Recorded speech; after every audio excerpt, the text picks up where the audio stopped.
Mbatala Gini. Sorry about that.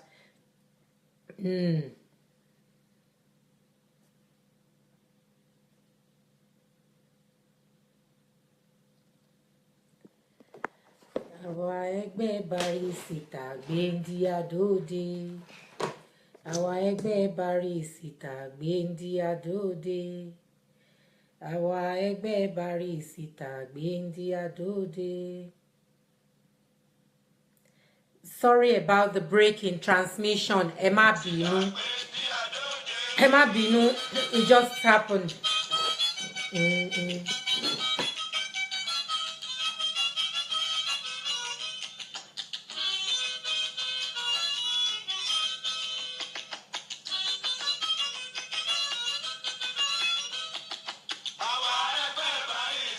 Benji Adode.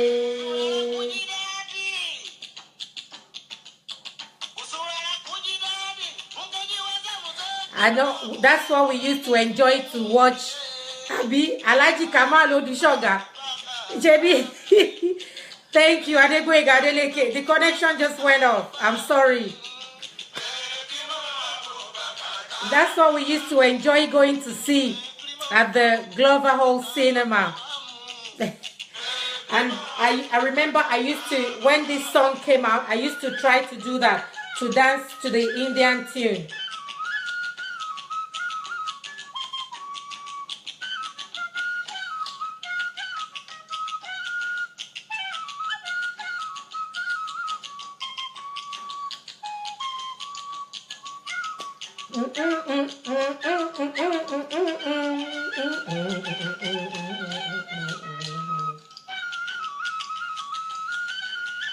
I remember I used to try to mimic Taufik Abibawoni. Ding ding ding.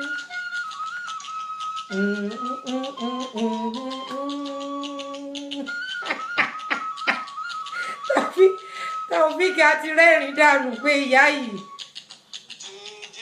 Jing. Jing, jing, jing, happy day, Charlie. Jing, jing, jing. Happy New Year to the world. Duniye.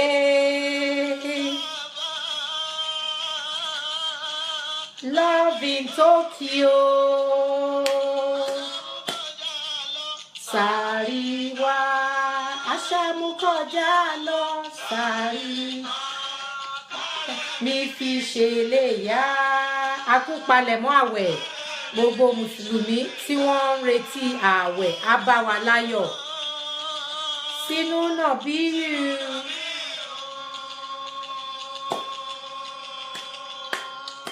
encore. Give it to Alhaji Dr. Sikiru Ayinde Barrister anytime. When he said in his records that Fuji music is the combination of different genres of music. Did you see? We just experienced it again. I like this particular record because he sang about worshiping our mothers. He sang for some of his friends. He sang also, this particular one he did, he tried to infuse the Indian kind of music into his Fuji, and we all see how he did it well. At the end of the record, he now introduced Islamic were kind of music, going from the Indian music, jin jin jin and all that, to Ashamukojalo Sariwa Karemi Fisheleya Kabimo Sinu Nobiyu.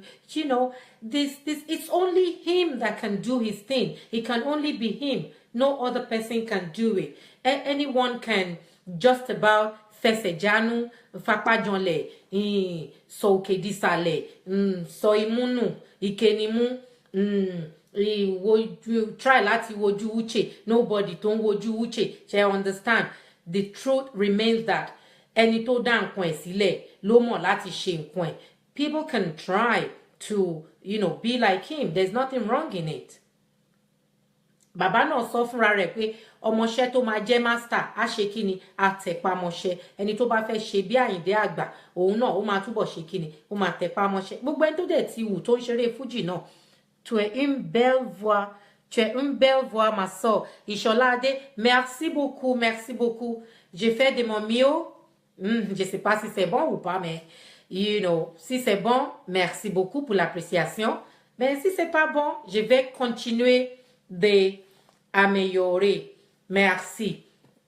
As we were saying, sorry, I had my French friend coming and we had to speak a little bit of French there. Anybody can do anything. The important is that you want to be like him, you continue to work hard, and for you that you have been successful in Fuji music, try to continue to make Fuji music listenable. C'est très bien, même je t'encourage. Merci Sholade, merci beaucoup. Je t'apprécie vraiment beaucoup. Merci. You want to be like him, continue to work hard. You want to propagate your Happy Mother's Day season, a resounding amen to all the prayers. Go was last. Oh, Jare, àwọn ọmọ wa.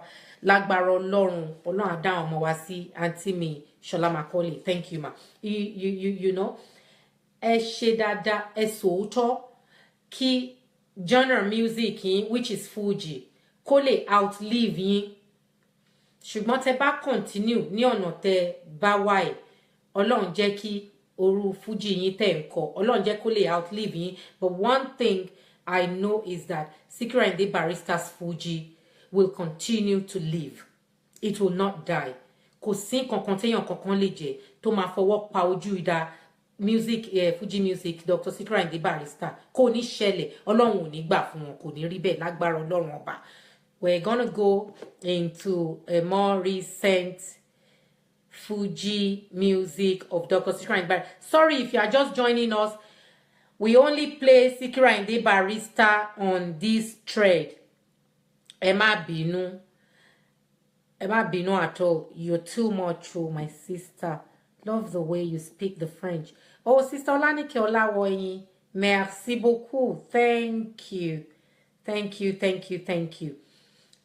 I want us to enjoy the record. Yes, the record Obesere made for Dr. Sikiru Ayinde Barrister. I enjoyed it particularly. I hope we can enjoy it together. If we want to call in and chip in, the number to call in is +44 74594 39917. +44 74594 39917. If you want to chip in and say anything, thank you, Sister Olanike Olawoyin. They have been showing love. People have been showing love. Seriously, there were about 80 people on this thread before the line cut off. And obviously, people will get busy. It puts people off when the reception goes and you have to start the video all over again, so I can understand. But obviously, people in America, they never let us down. They always join in. And a whole lot of people from Nigeria as well. My good friends, like you, Sister Olanike Iyola, you never go to bed. Imagine the time that I come up. You wait, you support, you show love for SAB. What more can I ask for? Like I say, the number to call is +44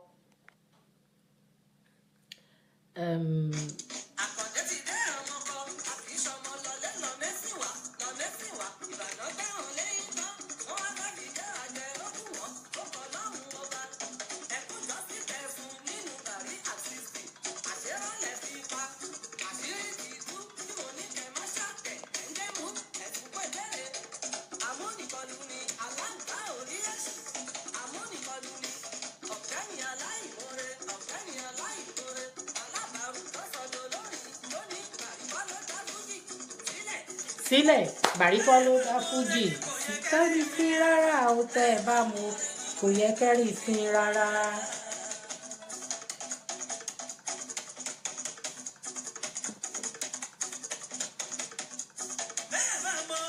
kò yẹ kẹ́rì fín rárá o tẹ́ ẹ bá mọ̀ọ́re ni kò yẹ kẹ́rì fín rárá.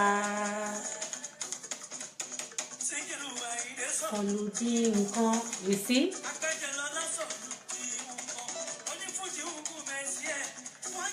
Onífújì bẹ̀rẹ̀ sí ní gun Mercy Abíọ́lá Ọláyíwọlá Búsàrí in a century.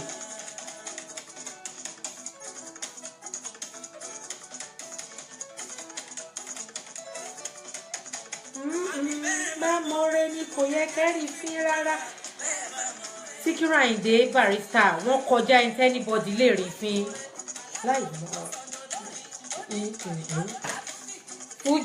Fuji Bariko ló dá Fuji. Good morning AJ Demilad. Hello.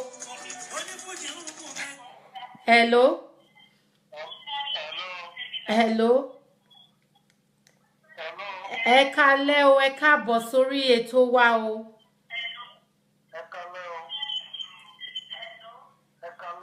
Okay, à ń gbọ́ yín.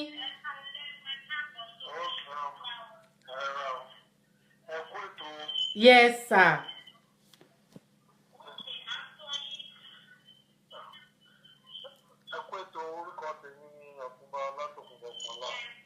Ọ̀tún respect àgbàlagbì. Okay, à ń gbọ́ yín. mi ní porúkọ yẹn délẹ̀ Ọ̀túnba Ọlátòkunbọ̀ gẹ̀gẹ̀gẹ̀gẹ̀ ká filẹ̀ bẹ́ẹ̀ kó wà bẹ́ẹ̀ kó máa lọ bẹ́ẹ̀. Ṣùgbọ́n mo lè ṣèké mo lè ṣe bí kọ́ńfọ́ mo lè sọ pé àwọn Ọ̀túnba wa tó wà lórí láìnì yìí àwọn jẹ́ olùdarí ẹgbẹ́ ńlá SAB fans club kan olùdarí ẹ̀ pátápátá ni wọ́n ná owó wọ́n ná ara sínú ẹgbẹ́ náà kọ́lọ́wọ́n ọba ọlọ́jọ́ èní kó bá mi ṣàánú fún wọn kó máa bá mi dáadáa padà rere fún yín à ń gbọ́ yín contribution go on song àgbàlagbì.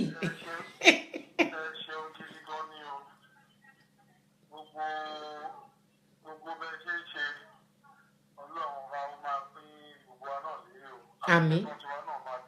Àmín.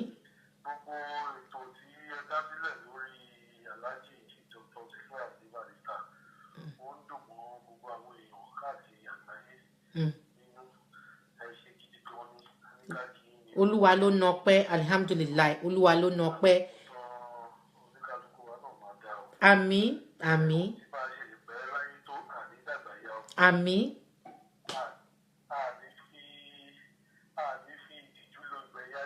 Àmín Ọlọ́run.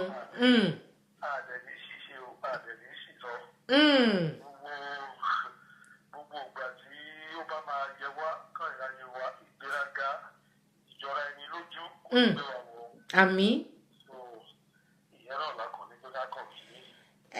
Ẹni tó bá ti jẹ́ ẹ ṣe gan ní Ọ̀túnba ṣe ti rí máa ń fẹ́ràn àwọn students followers lovers Alhaji Dr. Sikiru Ayinde Barrister làákàyè ni àwọn bàbá wa yìí fi ṣàdúà ẹni tó bá mọ bí Dr. Sikiru Ayinde Barrister ṣe ń sọ̀rọ̀ wọ́n á ti mọ̀ pé yes this is a blue blood Sikiru Ayinde Barrister Alhaji Muili Ọ̀túnba gbogbo àgbáyé ride on ẹ jẹ́ kó máa lọ bẹ́ẹ̀ ẹ ṣe gan ni Ọlọ́run á san yín lẹ́san tó dáa. Olúwa ló ná ọpẹ́ alhamdulilayi àjọkú iṣẹ́ ni àjọkú iṣẹ́ kò burú wọ́n á gbọ́ ẹ ṣe you see this is what I try to say gbogbo ẹni tó bá ń tẹ̀lé hello ẹ kálẹ́ ẹ káàbọ̀ ẹ jọ kí lorúkọ yín sà. Prince Ọlá Ibrahim ẹ káàbọ̀ sórí ètò yìí ẹ ṣé gan ni ẹ ṣé adúpẹ́ Ọlọ́run adúpẹ́ fẹ́yìn náà bàbá ní kẹ́ bá ń ṣàdúà fún bàbá ní kẹ́ bá ń sọ̀rọ̀ ń pa ẹ̀ bàbá èmi ò jẹ́ nǹkan kan bàbá ní kẹ́ bá mi sọ̀rọ̀ ń pa wọn ǹjẹ́ bàbá wa Sikiru Ayinde Barrister kí lẹ rò nípa wọn gangan náà. We lost that line. I know they will call again. Sorry about that. So gẹ́gẹ́ bí a ṣe ń gbọ́ orin wa lọ, ẹnìkan ló sọ wípé eléré fújì kan tó nókìkí náà ló sọ pé Alhaji Muili, thank you very much Ọ̀túnba, we appreciate you, thank you so much. Around tan sọ ni tẹ́ bá ti rí ẹni tó ń gbọ́ orin Barrister tó jẹ́ follower Barrister, wọ́n máa ń ní àwọn bó tẹ̀ jẹ́ pé èmi ponú díẹ̀ but ọ̀pọ̀lọpọ̀ follower Barrister wọ́n máa ń ní àwọn ọ̀nà tó máa fi ń sọ̀rọ̀ àwọn ọ̀rọ̀ làákàyè. Ẹ gbọ́ nígbà tí Ọ̀túnba Ọlátòkunbọ̀ Muili tí wọ́n ṣe àdúrà, wọ́n ní Ọlọ́run ò ní ṣe wá ní àgbàlagbà tó máa di pé tó bá di ọjọ́ alẹ́ wa tí alẹ́ ń kanlẹ̀kùn la máa wá wẹ̀wù ẹ̀tẹ́, la máa wẹ̀wù ìgbéraga. Ọlọ́run ò ní ṣe bẹ́ẹ̀ fún kankan nínú gbogbo wa. Àdúrà ńlá ni bàbá wa yẹn ṣe, kí gbogbo wa ṣàmì sí i. Ká máa gbọ́ orin lọ.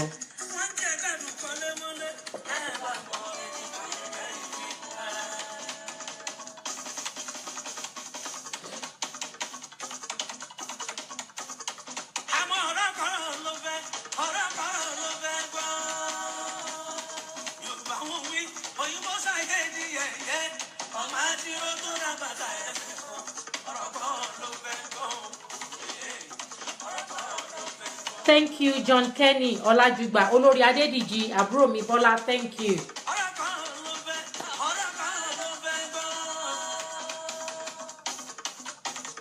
Alájà Fúnmi Smith, bẹ́ẹ̀ ni, Ọlọ́run ní jẹ́ ká dàgbàlagbà wọṣọ ẹ̀tẹ́, wọṣọ àbùkù.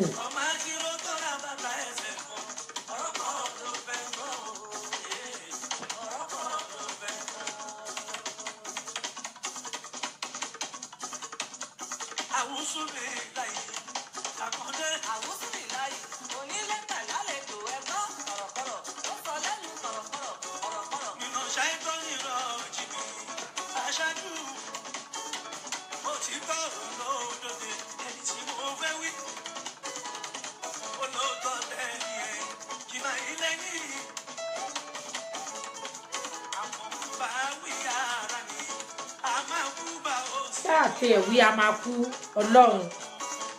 The truth has got to be said always.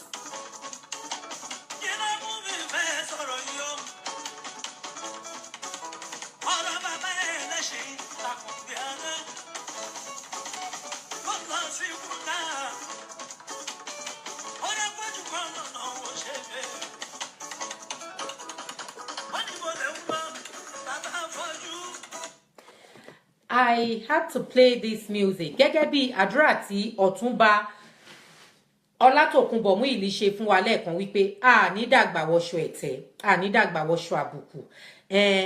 Òun ni irú eléyìí tó ń ṣẹlẹ̀, irú orin tí Abbas Àkàndé Òbésèré sọ yìí kò yẹ kó wáyé, but nígbà tí àgbàlagbà bá ti ń fẹ́ máa ṣe láńgbáláńgbá nígbà míì, ó dà ní last week náà ni brother wa kan Alhaji Mufta Adéìtẹ́ wọ́n láti pèdè wípé in tó bá ti mú Kwamon yájú sí Sikiru Ayinde Barrister, àwọn náà gẹ́gẹ́ bí àbúrò Kwamon tí àwọn jẹ́ ọmọ lẹ́yìn táwọn jọ wá láti Jẹ̀bú kan náà, àwọn náà lè yájú sí Kwamon. Kò yẹ kó lè tó gbogbo yẹn. Ọlọ́run ní jẹ́ àwọṣọ ẹ̀tẹ́ lọ́jọ́ gbẹ̀yìn, lọ́jọ́ kẹyìn wa. Aṣọ iyì kò ní bọ́ lọ́rùn gbogbo wa. I will not dwell too much into that. Kọjá wípé ká máa gbádùn Barrister wa lọ. You see, tí èèyàn bá fẹ́ máa gbọ́ orin láyé, ẹ má jẹ́ ká kàn máa gbọ́ orin Fuji for the sake of pé à ń gbọ́ orin Fuji. Gbogbo orin tá bá ń gbọ́ láyé, ẹ jẹ́ ká máa gbọ́ orin onílàákàyè, ẹ jẹ́ ká máa gbọ́ orin tó bá ní ìtumọ̀, ẹ jẹ́ ká máa gbọ́ orin tó bá ní orin tó ní meaning, orin tá lè kọ́gbọ́n nínú ẹ̀. Òun ni kẹ́ jẹ́ ká máa gbọ́. Ẹ má jẹ́ ká kàn máa gbọ́ orin for the sake of pé à ń gbọ́ orin lásán. Kò dáa. Tí tá bá dá wà pàápàá, bóyá nǹkan kan ló ń ṣẹlẹ̀ sí wa, tá wò pé ilé ayé ṣe wá ń di báyìí, kí ló ń ṣẹlẹ̀ sí mi, gbogbo ilé mi kún fowó àbí owó pọ̀ lọ́wọ́ mi. Àwọn orin Barrister wà lóníranran tí Barrister máa fi ṣàlàyé ọ̀rọ̀ fún wa wípé Barrister ni níbì kan, Barrister ni ẹni ebi ń pa kó má rò ó.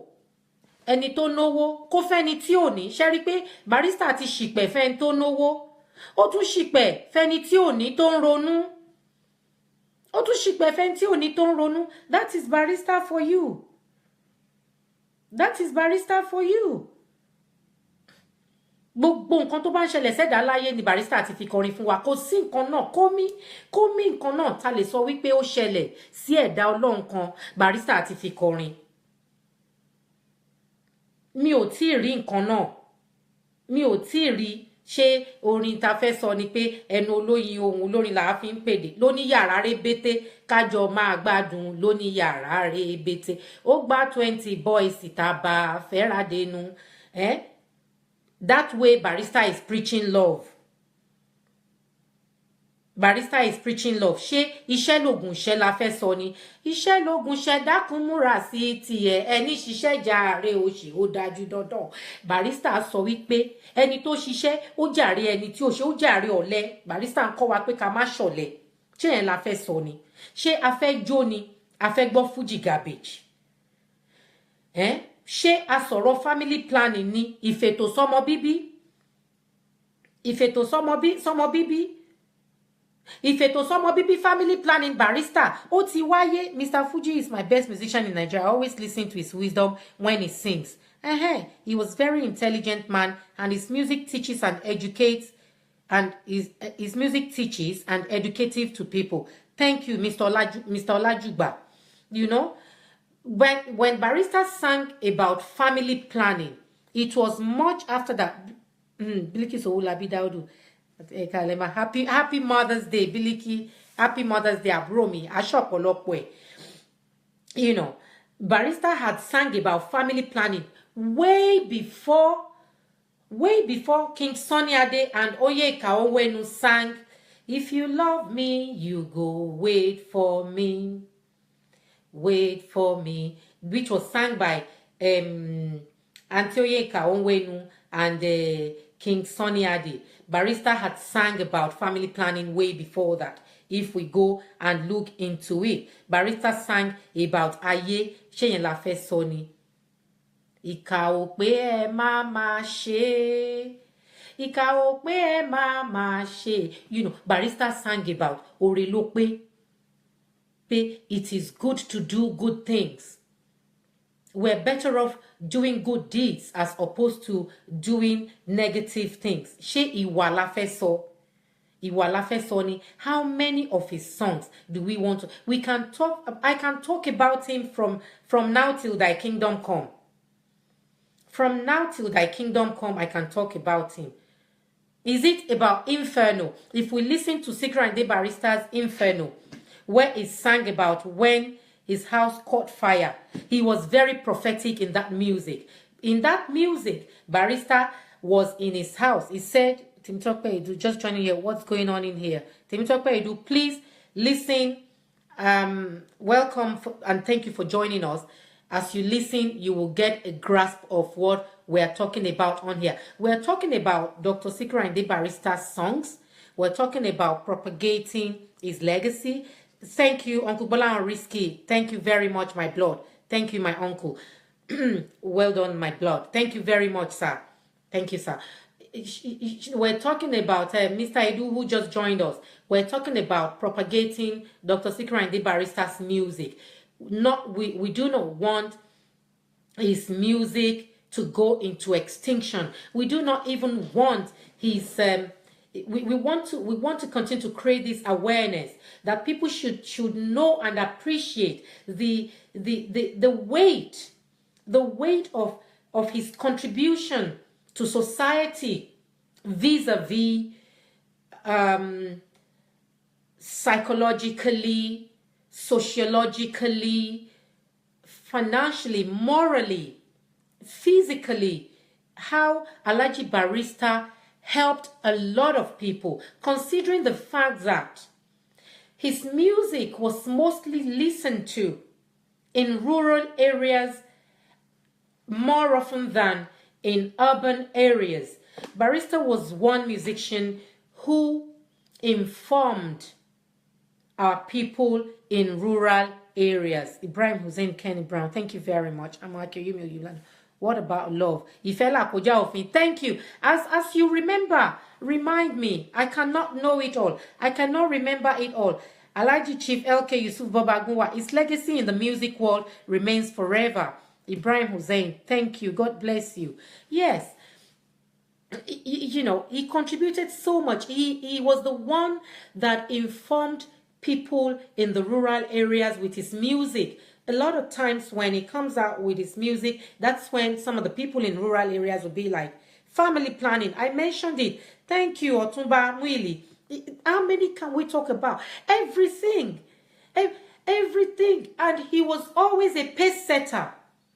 Destiny. Thank you. Thank you. Anyomo, Kadara, gbogbo eni Alhaji ti kompa. Thank you. If we start to play all of these songs that Otumba Muili is coming up with, we have a whole lot of them here. Iwa. What do you want to? Barrister will teach you about how to behave. Ati wuwa to da. Eje ka wuwa rere o. Eje ka wuwa re. Okay, Agba. Yes. Okay, Agba. Alhaji was talking about being elevated. Elevation. Is it elevation career-wise? Is it elevation in age? Is it elevation in financial status? In elevation of every aspect of life. Esimi rascality. Yes. Thank you, Otumba. Esimi rascality. Esimi pomposity. What was Alhaji doing in that record? Alhaji was trying to say to people that want to get out of hands that, hey, hang on a minute.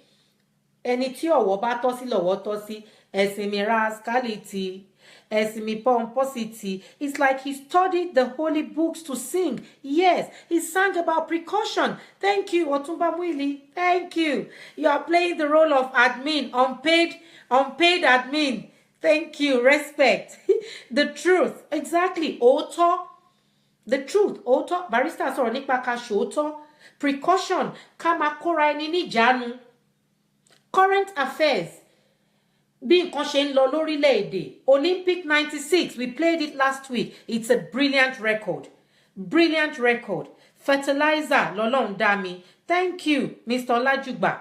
You see, people are coming in with all sorts of titles of Barrister's song. I'm overwhelmed. I'm overwhelmed. He sang about the military. Have you forgotten? He sang about military. Bẹ́ẹ̀ lọmọkùnrin ń ṣe o, ẹ ṣeré bẹ́ẹ̀, maturity ló láyé, endurance ló tẹ̀lé. Yes, that is Baba for you. Sang about maturity. Bring it on. Mention any topic. You will find Barrister has sung about it. It is only for us to go into our Google. We're thinking about something and we be like, hang on. How can I be motivated? How can I learn more? How can I be tutioned about this particular topic that has come to my mind or something that I am experiencing in life? Go onto your Google, type it. Did Barrister Ayinde sing Wisdom and Correction? Thank you. That's a particular one that I love so much. Wisdom and Correction is a very emotional record of Dr. Sikiru Ayinde Barrister for me. I find it really emotive. A lot of times when I listen to it, I cannot but shed tears. But obviously, that is Alhaji for you. A lot of his music touches each and every one of us in different ways and manners, which is why we all appreciate him. Barry Black is my mentor. Rest in peace. Bẹ́ẹ̀ni, Uncle Jeje, bẹ́ẹ̀ni, coming from somebody like Uncle Jeje who played in the band of Kwamwan. He's on thread with us, he's listening to us, he's watching us, and yet he says, Barry Black is my mentor. Rest in peace, SAB. The number to call if we want to make it interactive is pinned on the thread. It's +44. Thank you very much for our friends that called in from Nigeria. It's very honoring. Thank you very much. +4474 59 439917 plus 44745943917. You see, so many topics. Just when I said Barrister sang about a lot of things, our friends have come up with a whole lot of topics. As I was saying, go on to Google. Pam pam pam. What did Sikiru Ayinde Barrister sing about so topic? It'll come out. If you do not find exactly that topic, you must find something close in nature to it. You must find something close in nature to that topic, and there's a whole lot of knowledge to learn from it. May his gentle soul continue to rest in peace. Bijahi kumfaya kun ami. Appreciation, yes. Otunba Okunla, yes, appreciation. How many? Mélòó la fẹ́ kà nínú Ẹ̀yin Adépèlé. Democracy, thank you. Ireni tiwa. That's another one that I love so much. Lọ́jọ́ táyìndé ńlọ gbàdé orin Ireni tiwa. Àwọn ayé gbọ́ ayé ń jó wọ́n ń dunnú Ireni tiwa. Wọ́n ní ká tó bá tọ́ símú la fi ń romú Ireni tiwa. Ireni ti gbogbo wa máa jẹ́ lágbára Ọlọ́run. Bàbá mi Àyìndé Adé ló sọ bẹ́ẹ̀. Kò jẹ́ bó ṣe jẹ́. Look at that. Ẹnu olóyin ohùn olóyin làwa fi ń pèdè o. Ẹnu olóyin ohùn olóyin làwa fi ń pèdè o. Iṣẹ́ lògùn ṣẹ́. Bẹ́ẹ̀ ni Ọ̀túnba, I mentioned it earlier. Music is life, but good music, as you said, ma. God bless you, ma. More blessing, ma. Feel you. Thank you for feeling me, Ibrahim Hussein, Kenny Brown. Thank you very much. You are the people I call my Nigerians, Nigerians. You're my kind of Nigerian. You're Nigerian because we speak the same language. Music extravaganza. Thank you. Téèyàn bá fẹ́ jó, a good song to listen to from SAB is Music Extravaganza. You want to dance? Listen to Fuji Dimension. Otumba Muili, you forgot about that. I reminded you. Listen to Dimensional Fuji. Listen to Fuji Garbage. All the series of Fuji Garbage. You will dance like you never danced before. He spoke about Suru. Patience. You know, it's so many things. You want to dance, you want to reason, you want to learn. There's all sorts that you can do from Alhaji Sikiru Ayinde's music. And you know, when I say his music is informative, you should go and listen to a record like Olympic 96. We're going to listen to when Barrister sang for one of his friends. We can describe Barrister as Alpha and Omega of good music. Nice one. Nice one.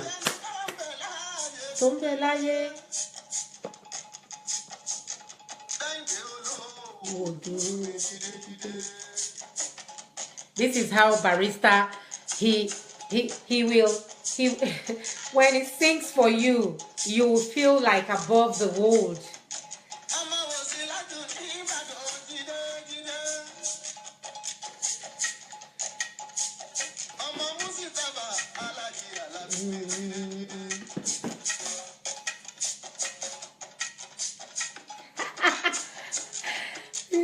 You're funny, another side of Outlet. I know a lot of people are shocked and surprised at this Sikiru Ayinde Barrister thing, but I just can't let it go. I'm sorry. I cannot stand for SAB to be rubbished. I cannot.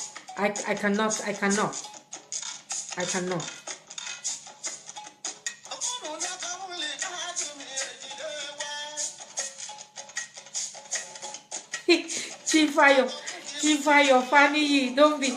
Emma was shocked. I just had to do what I had to do. Let's see it that way.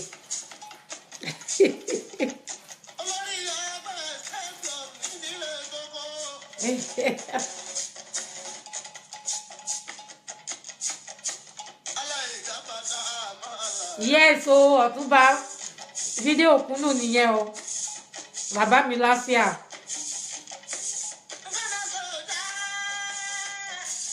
Ghana soldier.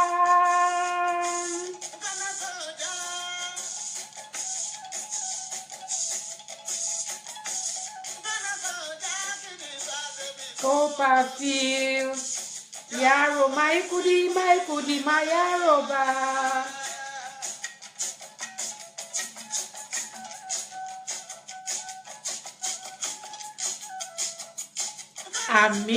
Ami Kenny Brown.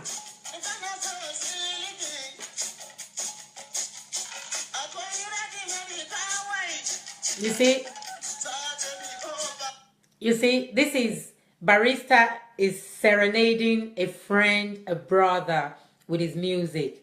Babajide Okunu, you know, wọ́n ṣì wà. Kọ́lọ́run jẹ́ kán túbọ̀ gùn lẹ́mìí fún wa. Look at, he had a clothing outfit at that time called Copperfield. Thank you, Uncle Jeje. Thank you for pinning the number, sir. Thank you.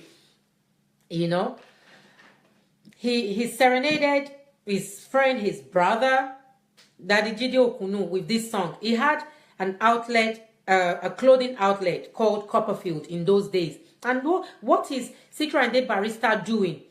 He's encouraging his friend's business.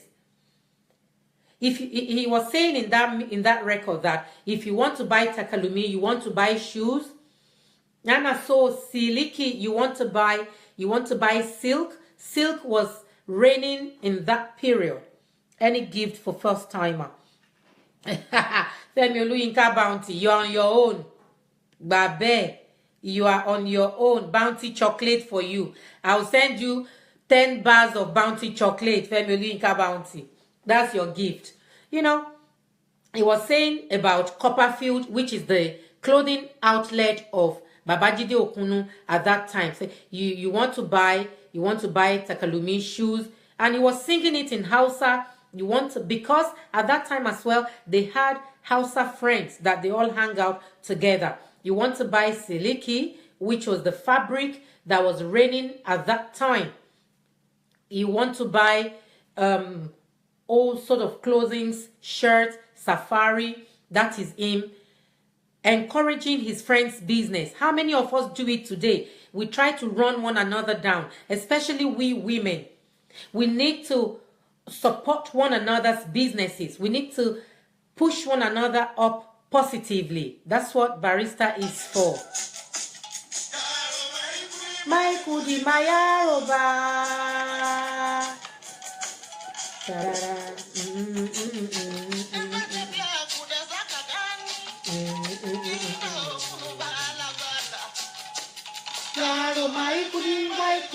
You have, he's saying you have plenty. That's a promise, so I don't go sleep today. People will inbox me to get one each. We must find somebody coming to Niger to bring it for you, Bounty.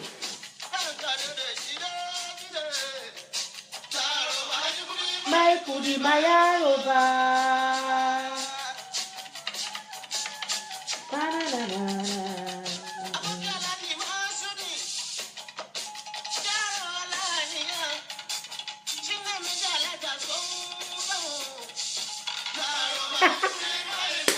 Jerry, Emi ò náwọn brother òṣì. Fẹ́mi Bounty, Ṣọ́ráyé, Emi ò náwọn brother òṣì. Ìwọ ráwọn brother. Wọ́n ní tó bá ti lè kọ rẹ́kọ̀dù Barrister 10. Fẹ́mi Olúyinká Bounty. Leader mi ní tó bá ti lè sọ orin Barrister 10 kó kọ sórí thread yìí. Wàá gba Bounty ẹ anywhere in the world. Ẹ jẹ́ àgọ́ ọ̀sán.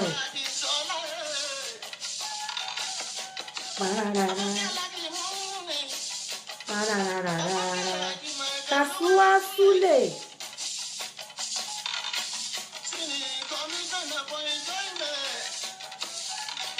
Maikudi mayaroba.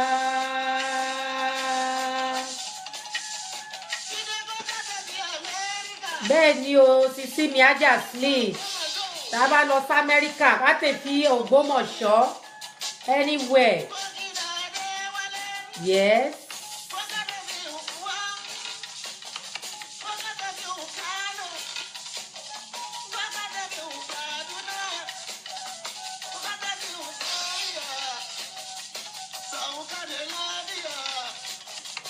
Yaro maikudi mayaruba.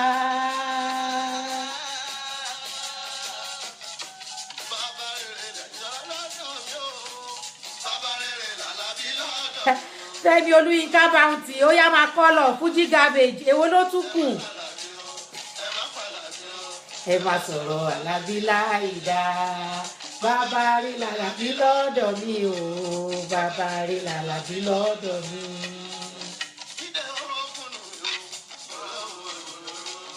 Hey, Mami, oh, SAB was unique. Wallahi, he was unique. May his soul continue to rest in perfect peace. Thanks for everything. Oh, I don't want to cry. Oh, you are so special. God bless you. Amima. Fuji Extravaganza, number 2, lo wa Fẹ́mi Olúyinká Bounty. Number 2.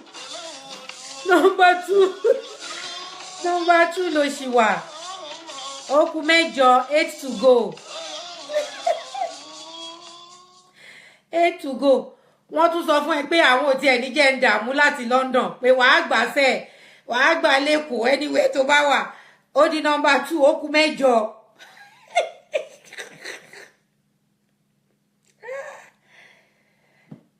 Fuji Extravaganza ẹ̀ a máa play ẹ̀ fún ẹ.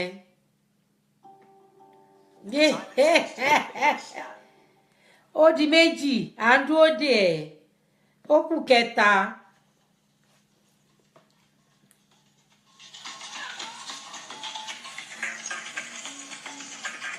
Ìgégéńgé.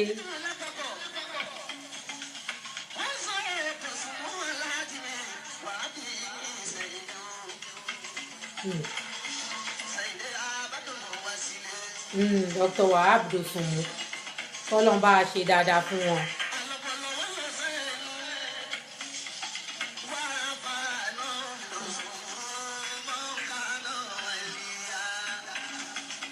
Yes, so thank you Otunba for welcoming our mother. Oh, welcome ma. Welcome ma.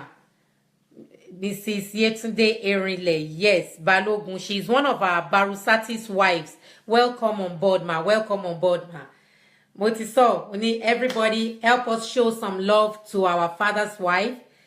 Let us show love to her. She deserves all the love. She is a mother. Happy Mother's Day, ma. Mrs. Yetunde Erinle. Happy Mother's Day to you. And thank you. We all want to thank you. We all want to thank you, ma, for raising wonderful children for Dr. SAB. Ọwọ́ ò ní kú yín. Ọwọ́ ò ní kú yín. Ọlọ́run á túbọ̀ fún yín ṣe. Yes, o Alhaja Smith, Dr. Ọláṣẹ́yìndé Dòsùnmù. Bàbá mi láfíà. Dr. Wahab Dosunmu nìyẹn o. Lọ́mọ ìgbà fúrọ̀ yìí ni. Jẹ́ ń gbọ́ Alhaji Fúnmi Smith, Alhaja Fúnmi Smith, Alhaji Dámọ̀lá ló náwó.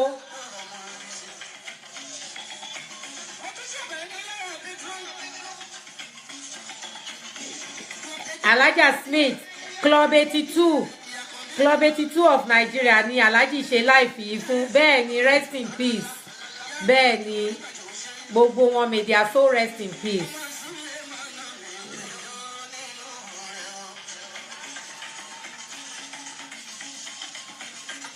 It's one of the live music of SAB that I like.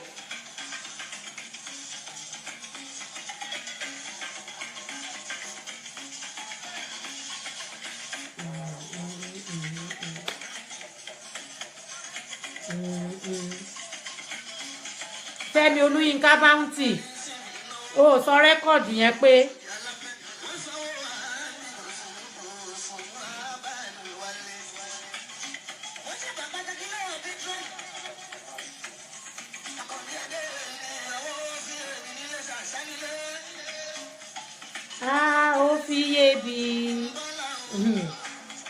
this is a beautiful live music.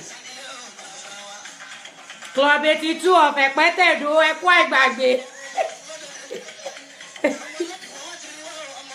Club 82 of Ekpetedo, àwọn ọmọ Èkó sọ̀mọ̀rí ló wà nínú rẹ́kọ̀dì yìí.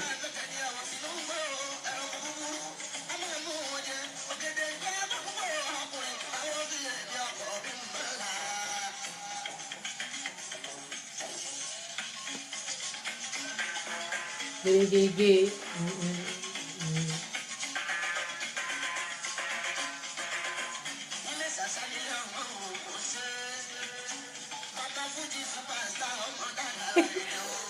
Àǹtí mi ní Club 82 of Ekpetedo ọmọ Èkó ẹ sáré rántí one time. Club 82 of Ekpetedo ẹ ti ẹ̀ jẹ́ kó délẹ̀.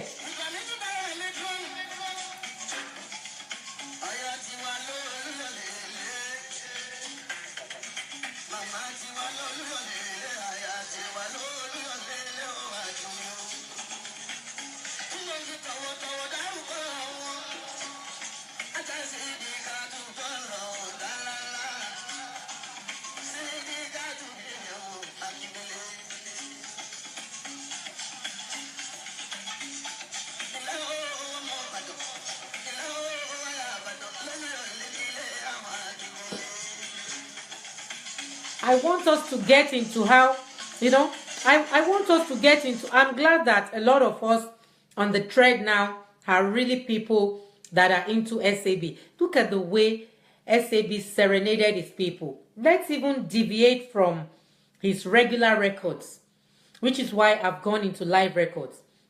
He was singing for Auntie Fumi Smith. I stand to be corrected. Please correct me if I'm wrong. At this point, when they sang Club 82, I think Dr. Wahab Dozumu was a commissioner in Lagos State at that time. And the way and manner that Barrister will sing to you, Club 82 of Nigeria anniversary. Baba Gwalagba, Uncle Mwidi, thank you, sir. Thank you, sir. Club 82 of Nigeria anniversary at City Hall. Ekwa Igbagbe, Ọlọ́run ní pa làákàyè yín. This Uncle Muideen is thank you for joining us, sir. Uncle Muideen is a staunch barrister man. I stand to be corrected. He is on the thread. I think I am permitted to say Uncle Muideen Baja actually introduced Kwam 1 to SAB. I stand to be corrected, but this is what I learned from history. Uncle Muideen Baja is on the thread, and I was told many years ago that he is the one that introduced Kwam 1. Himself and maybe a group of their friends, they were the ones, especially Uncle Muideen Baja, is the one that introduced Kwam 1 to Dr. Sikiru Ayinde Barrister before he even started working with him at all. Thank you for the honor, Uncle Muideen Baja. We will always be contacting you when we need information. We acknowledge your support. Thank you very much. Aisha Adupesa. Fantasia Fuji. Olong Google. Wọ́n ti sọ iye ìṣẹ́jú tó máa fi answer question fún ẹ. Ọlọ́gbọ́n dorí ẹja mú. Fẹ́mi Olúyinká Bounty. Ọ̀túnba told you that Ọ̀túnba is the leader of SAB fans club, one of the biggest fans club of Dr. Sikiru Ayinde Barrister. What he said to you is to mention 10 Sikiru Ayinde Barrister records to get your gift. But what have you done? You are going to Google and come back. We have given you, listen, it's been how many minutes that you are unable to mention only 10 records? Only as old as you are. Ojú ò tiẹ̀, Bounty, ojú ò tiẹ̀, ó rántí Barrister mẹ́wàá. Ó yẹ kó máa sùn kán jí ẹ. Ó yẹ kó máa sùn kán jí ẹ pé kó dárúkọ orin Barrister mẹ́wàá kó dárúkọ ẹ ní ojú ò tiẹ̀. Jọ́ lọ. Àtìjà. You are not Nigerian. My kind of Nigerians, they are Nigerians. They must wake you up and you say, Fantasia, this, that. At least I don't mention 3. Ojú ò tiẹ̀ mẹ́ta péré ọmọ Yorùbá. Ó dárúkọ orin Barrister mẹ́ta. You fall my hand. Oh, look. You really fall my hand. It's been more than 10 minutes. You have only mentioned 3. Anyway. Like we're saying, we have a whole lot of our elders that can enlighten us about Mr. Fuji. Kí ló ń jẹ́ Mr. Fuji? Exactly. Rukayat Oseni Olatunji. Bẹ́ẹ̀ni, you can mention 20 offhand. Bẹ́ẹ̀ni, by heart. Thank you. Ọ̀túnba Muili, he was mentioning them lẹ́ẹ̀kan fara. Orí mi ń wú. Fara, foro. We have our elders on thread that can enlighten us. If you have questions to ask, the number to call is pinned on the thread. Please call. We have our elders that can enlighten us. I want us to be more.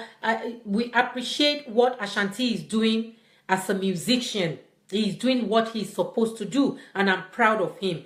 But in support, we do this particular one to make people know more about Sikiru Ayinde Barrister. We want you to ask questions about him. We want you to support us in propagating his legacy. We want you to go home to your individual members of House of Reps and say to them, wow, I didn't realize that Alhaji Dr. Sikiru Ayinde Barrister did so much.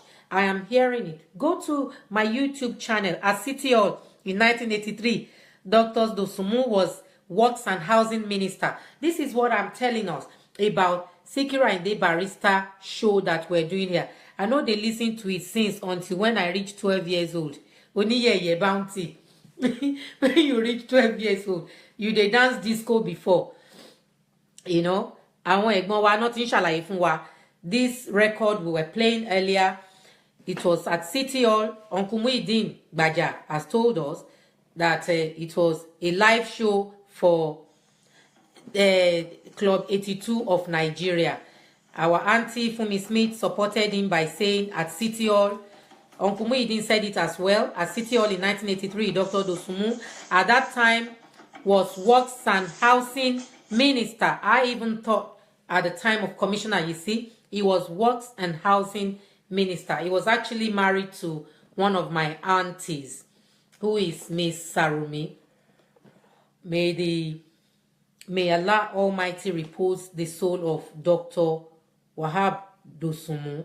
You see, Barrister's music is very nostalgic. We will come up with all sorts of things, which is why I call it's full of wisdom and knowledge. This is another old Barrister song called Military.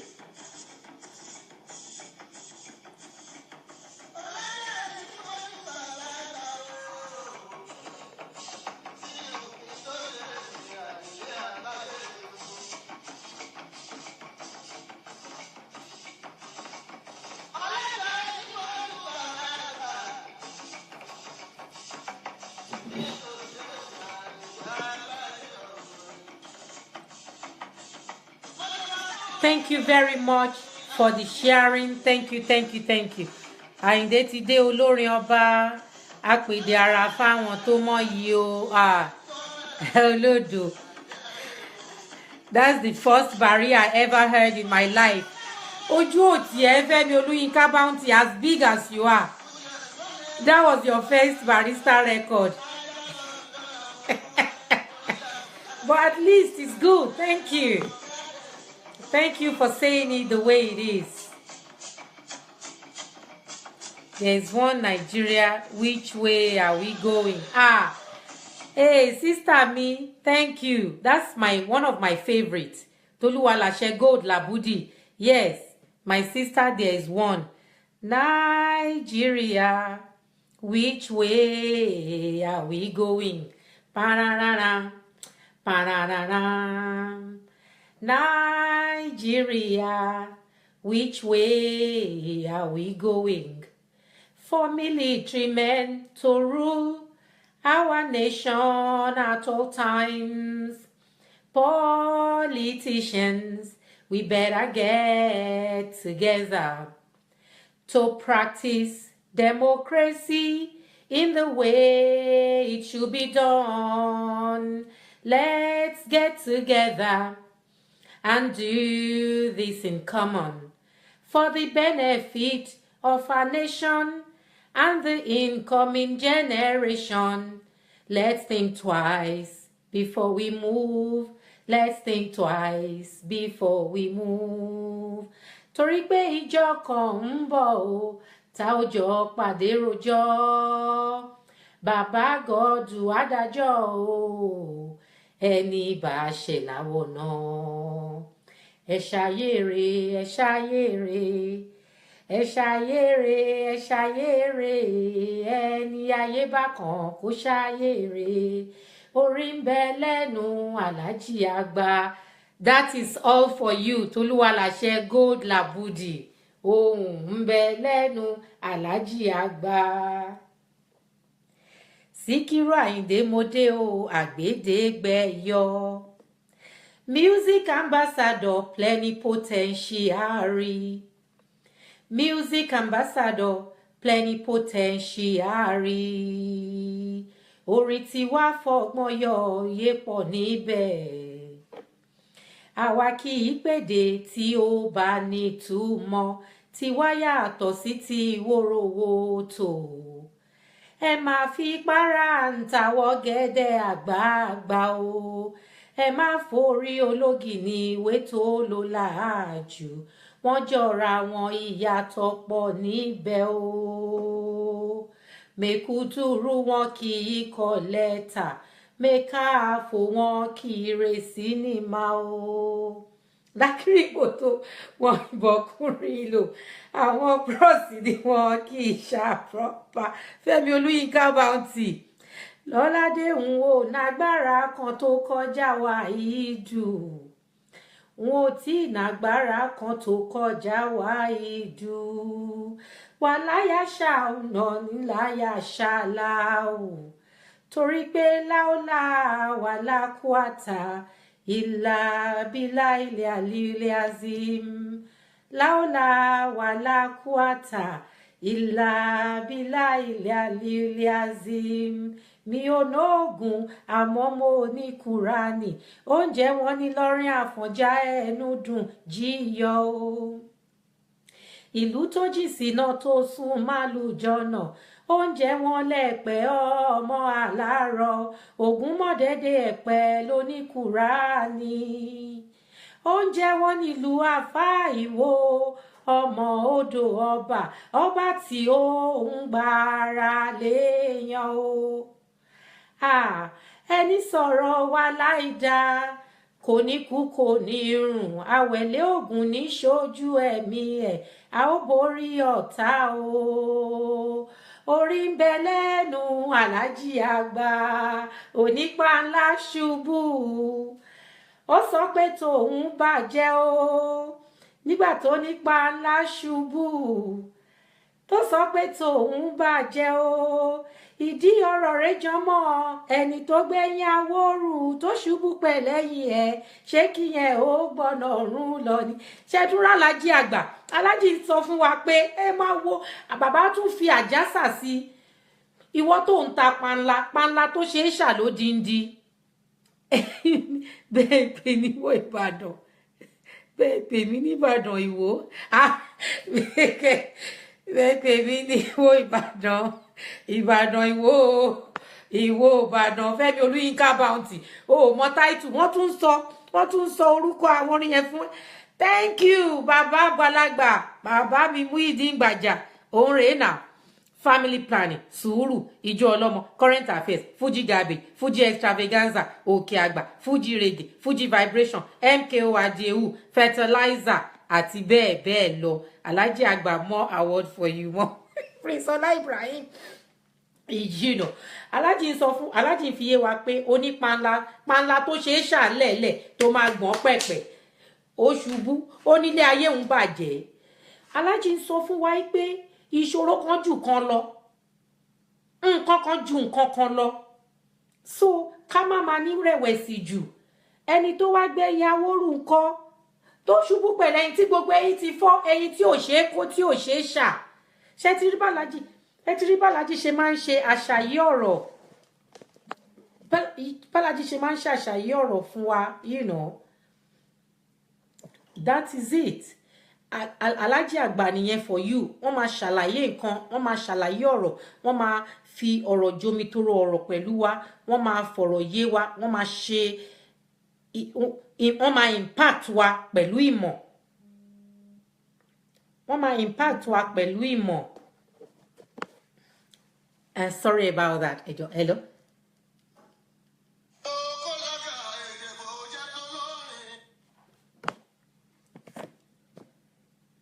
I think we lost that call.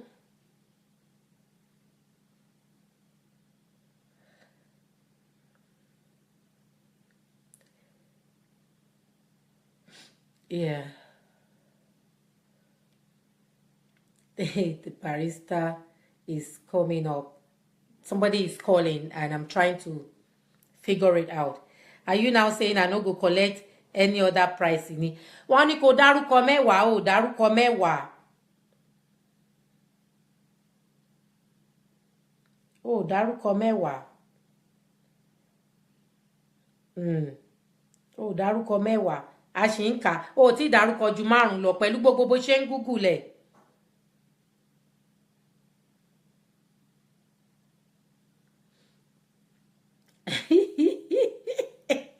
Baby Oluyinka Bounty, you're a case. Honestly, you're a case. Mo try you.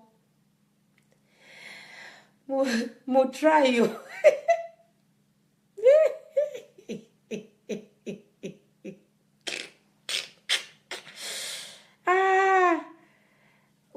We still give you chance. Keep going. You can mention more. You can mention more.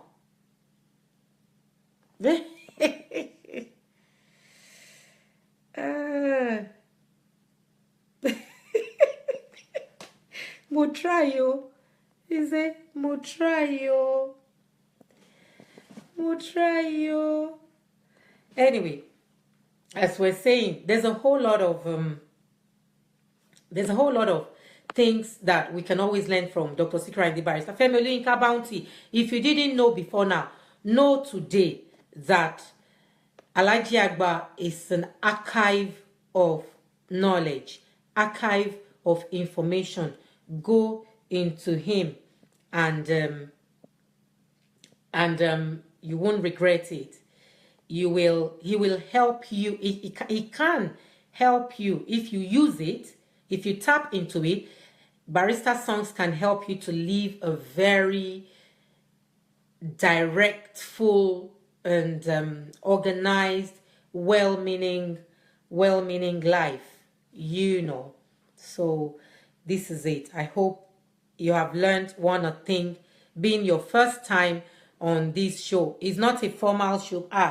Me o Google, if I Google, I would have given all. But you are yet to mention 10, even though people have given it to you free of charge. You know, you are yet to mention 10. I'm waiting. I'm waiting. Oh.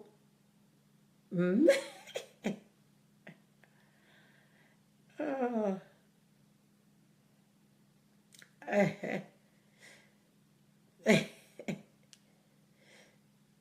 So, and one Baba has helped me. Yes, they gave it to you.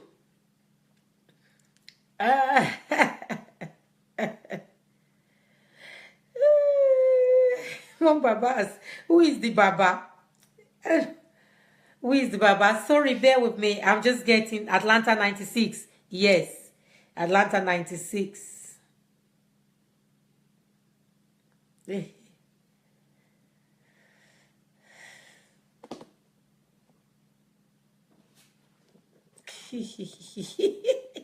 I'm still waiting for you. Koti Pemewa, oh, Nigba Bounty Chocolate. I'm getting a whole lot of texts, a whole lot of messages. Emma Binu.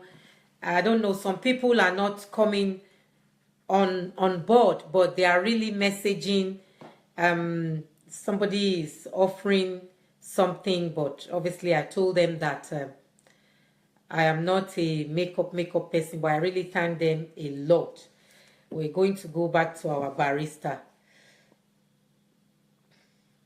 So my sister, the Labudi, my sister Toluwa Lashe, I think I have been able to, in my rubbish, not very good voice, we have been able to serenade you with our father's song, Toluwalashe Gold Labodi. I think we have been able to serenade you with Dr. Sikiru Ayinde Barrister's song. This is a particularly good one.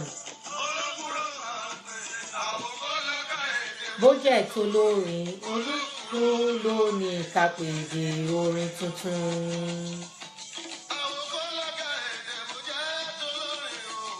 Apèdè o, apèdè àsìkò. Ológunro là ń pè ní àwòkọ́ lọ́gá èdè bójẹ́ tó lórin ológunro lóní kápẹ́dé orin tuntun. Fantasia Fuji.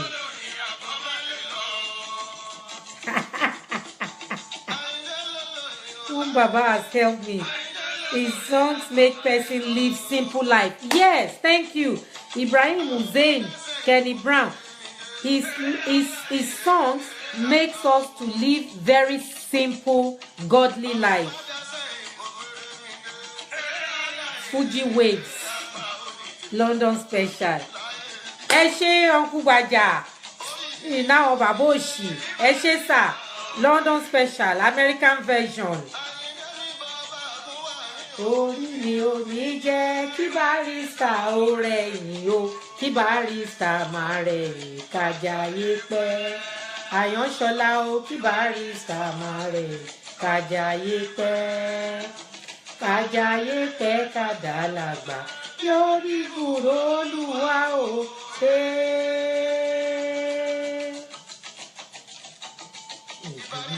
Nílé àti òró ọmọ agbájé lọ́lá. Láwùrá dídé wákàtí máa padà lẹ́yìn gbogbo wa.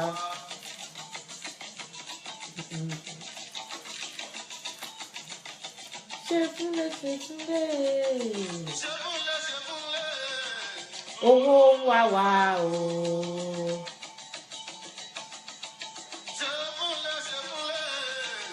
Owó ń wá wá o. Fájà ló pọ̀, owó ń wá wá o. Gbọ́dọ̀ pé bàbá lórúkọ, owó ń wá wá o. Àyìndé ọmọ ń wá wá o.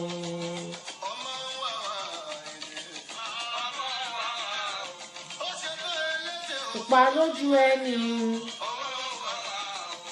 ẹ̀yìn ẹni láti mọ̀ ká. Ọmọ wá wá Àyìndé. Àrídẹ̀rẹ̀dẹ̀rẹ̀ owó wá wá o. Gbọ́dọ̀ kóró mọ́kùnrin olúwo ó wá wá o. Ọmọ wá wá Àyìndé. Ọmọ wá wá o.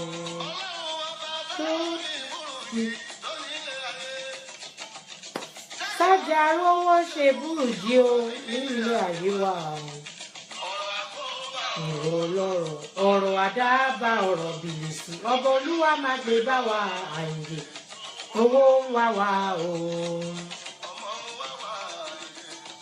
Owó ń wá wá o. Owó ń wá wá o.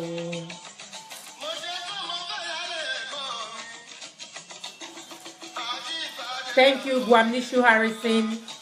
It's not so much of, it is enjoyment. It is enjoyment, Gwamnishu Harrison, but as well, it is educative, it is informative. It's a shame you may not understand the language, but then it's a live chat in mostly Yoruba, but then we add and minus some English. Let me give Safemi one more. Reality. Oh, shit. Ibrahim Hussein. Jerry, our mommy. Oh, shit. Kenny Brown. Bounty. Want to join your confirm lọ́fẹ̀ẹ́ reality. Authority. London Special. Uncle Gbaja ti sọ yẹn fún ẹ síwájú. Ẹ jẹ́ àwọn bá Barrister lọ. Àránṣe náírà, àránṣe náírà àránṣe àránṣe náírà àránṣe jíbádé ní alájí àkọ́jù ìlú. I will come back. Your gift to a copy of Elder Odeyemi's book on SAB. That will give you all what you all what you need to know concerning the Fuji prophet called Barusati, how he spent his life from the beginning. Yay! You see, Gwamnishu Harrison, this is what I was saying to you about how this live chat is not just enjoyment, rather it is educative, informative. You see, the leader of Dr. Sikiru Ayinde Barrister Fans Club here, Otumba Okunla, is just offered a prize gift of a book on the legendary Dr. Sikiru Ayinde Barrister, written by Elder Odeyemi. He is offering it to Femi Oluyinka Bounty. So Femi, instead of eating Bounty chocolate, you got yourself a book, a must-read book. You need to read it. Only then can you appreciate Dr. Sikiru Ayinde Barrister even more.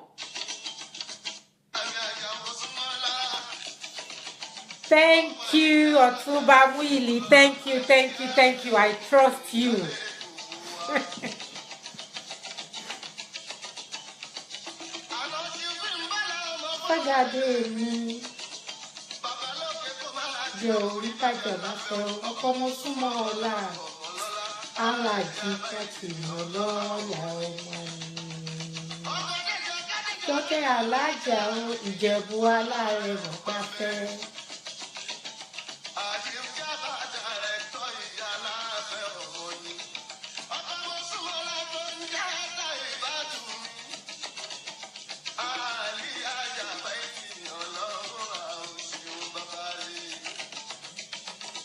Enjoy my jig.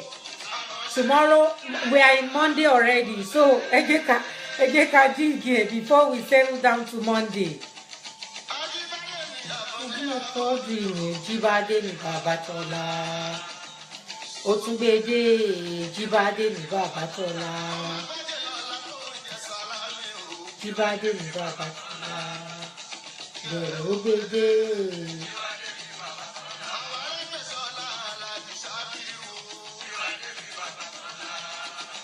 Bẹ̀rẹ̀ ògbódé Jíbádé ní Babatola. Alájídé mú Fádé ní Babatola. Bẹ̀rẹ̀ ògbódé Jíbádé ní Babatola. This is what I say, you know, people think it's only about enjoyment, but I do get feedback, a lot of young people that learn from this, that say they did not actually understand all the Yoruba, because obviously the music is running and people are enjoying it. They cannot always play it back. But they said to me in inbox that when we go over the lines of Yoruba songs that Alhaji sang, they understood it better, which I'm really proud of that it is happening. Ajibade Omoba Baba e Obani. Baba Baba Baba Baba Ajibade Baba Baba Tola. Kojete Ajibade Omoba Baba e Obani. Si Aláàfin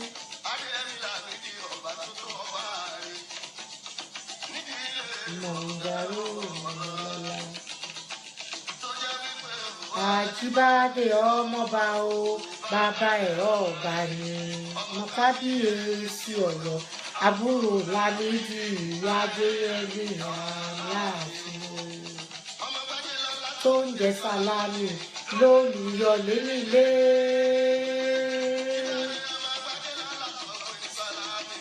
Lólùyọ̀lé nílé. Mo gbódùdé ilé lèmi ọ̀rọ̀ ó dọ̀la. Gbèdégbé. Yíyí mi tì ní orin o. Láti Fuji Chamber. Tí mo gbé dé Àyìndé mi.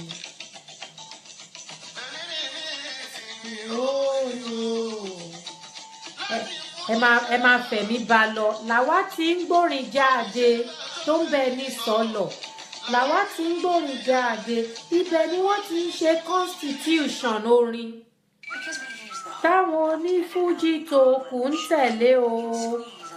Látọ̀ nǹkan tí mo ṣe ẹ máa gbọ́. Fújì tó kù ń tẹ̀lé o. Látọwọ́ Fuji creator mi o Ayinde. Nobody questioned his authority at this time. Rubbish. Kábíyèsí. Arọ́lágbàdé àkànbí erin bẹ́ẹ̀ ni. Kábíyèsí ọ̀sọ́lọ̀. How many times did Barrister, ascertain? He always said it. He always said it. That he was the king of Fuji ọkùn ló jẹ́ o bó jẹ́ tèrè Fuji Muhammadu òpè méjì lọ́wọ́ Ọlọ́run ọba láti ọkùn ló jẹ́ o bó jẹ́ tèrè Fuji Muhammadu òpè méjì lọ́wọ́ Ọlọ́run ọba.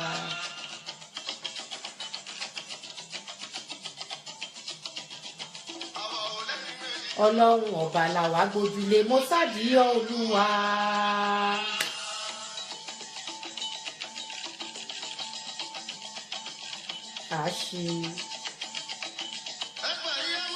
Láti Fuji Chamber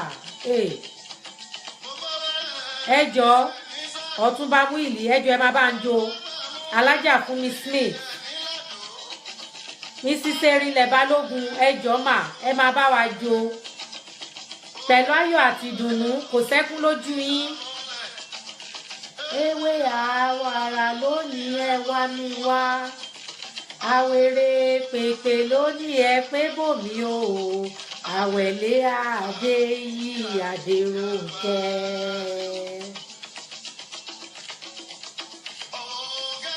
Láti wọ̀nyí adìyẹ gbígbà bá sojú dé àṣì. Bí ó sì ṣe é ṣí àfọ̀. Kò sí impossibility ló ń jẹ́ bẹ́ẹ̀. Láti wọ̀nyí adìyẹ o. You see, Barrister ma give honor unto whom it is due. Obìnrin bá fojú kéèlà àpò láṣọ. Kí nìkan máa sọ rubbish talk. Ẹ jẹ́ ń bu kọfí mi, ẹ má bínú. Òun náà fún ni wọ́n fi ń wà sí. A kì í falá àjẹmọ́ ságo.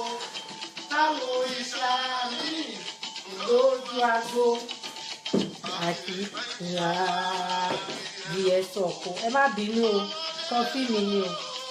Tèmi yẹn ṣe àgbààgbà ló tèmi yẹn ṣe tẹ́rùtọ̀ wọn ló ń wòran òwádìí. Bòde ló lọ́nà. Ayinde Barrister lólóde orin. Kẹrẹrẹkẹ.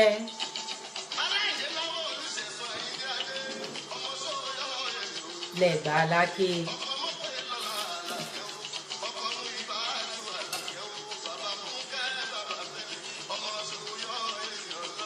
Àìdùnmọ́jọ́ orí bàjẹ́ láàfẹ́ òṣèré ọmọ rẹ̀.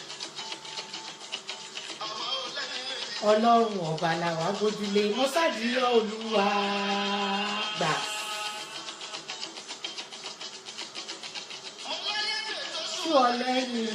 This is where I like. This is where I love Alhaji Dr. Sikiru Ayinde Barrister. He always, he never leaves his band band behind. He had a good welfare package. We have got Uncle Gbajabiamila on the thread. He can tell us if it is true or false, what I'm saying. He can just put it in my face that yes, it is true or it is lie. Alhaji Sikiru Ayinde Barrister had a good welfare package for his bandmates and his band boys, or however we may want to call them, or for his musicians, you know. And this is one of them. He will always sing their praises along. Commander Mugola. Junior Barrister Remo. Orísun Mádé Àlàyìnlá Ọlọ́lá.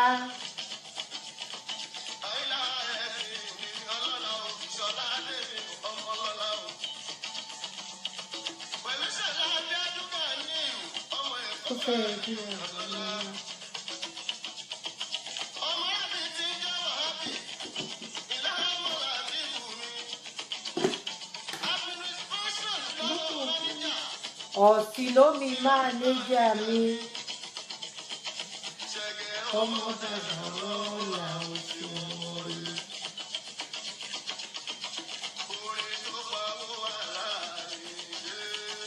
Pẹ̀lú èdè mi bọ́bà gún wà mí.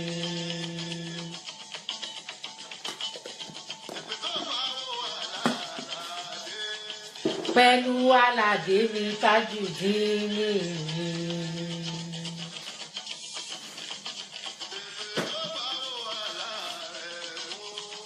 Pẹ̀lú Àrẹ̀mú mi Nurudeen mi. Kẹ̀rẹ̀rẹ̀kẹ̀. Pẹ̀lú Ṣọlá díẹ̀ kí mi.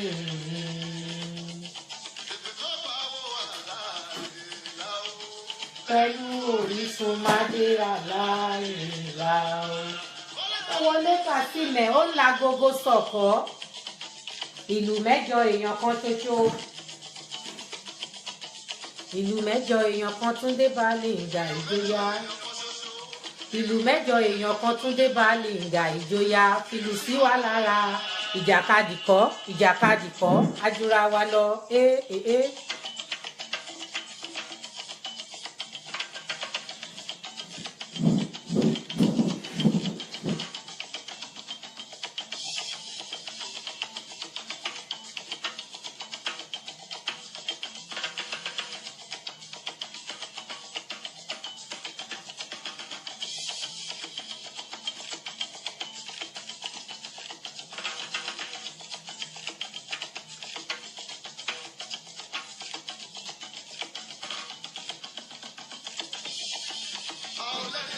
Ọlọ́run ọ̀bà làwà gbójúlé mọ́sádìyọ Olúwa.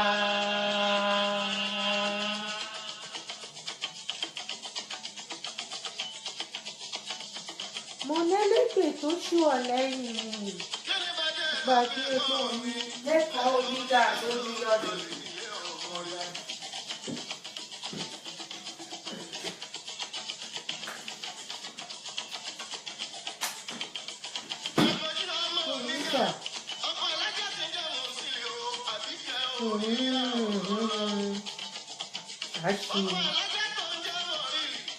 Aróòjò ló ọ̀kadì ẹ̀hún. Tí ọmọ ṣe bó ti mọ́.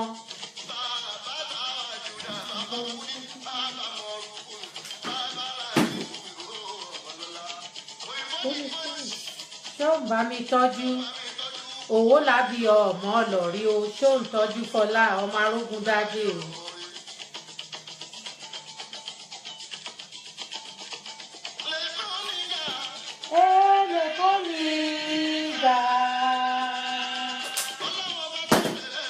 Onípadà lẹ́yìn ìlú kan. Àwò Fọlá mi ọmọ arógun dádé. Tí bá ṣàkánwò Èkó.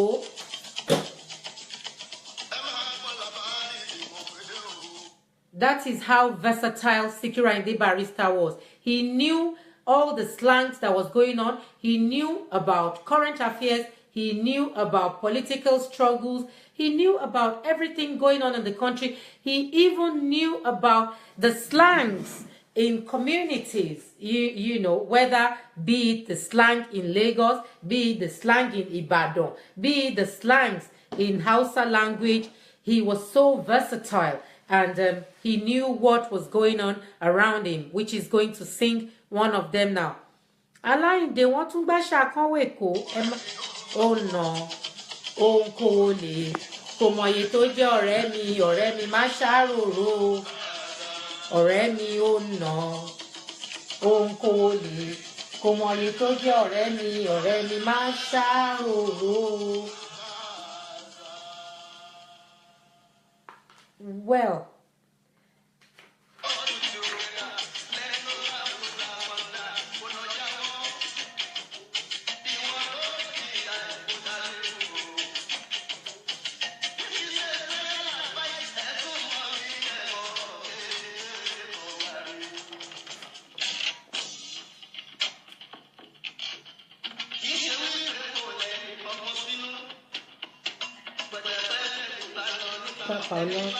esto va a estar, yeah.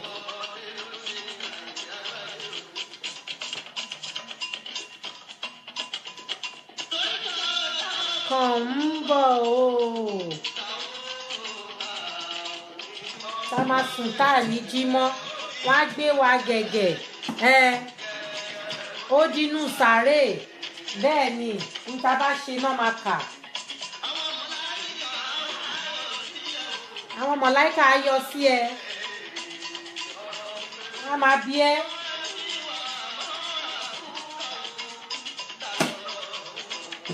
Ìyẹn dé ní.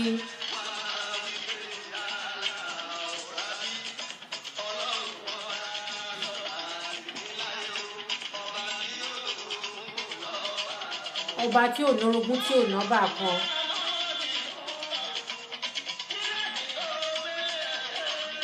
A máa bi ẹ́ pé kí ló gbélé ayé ṣe.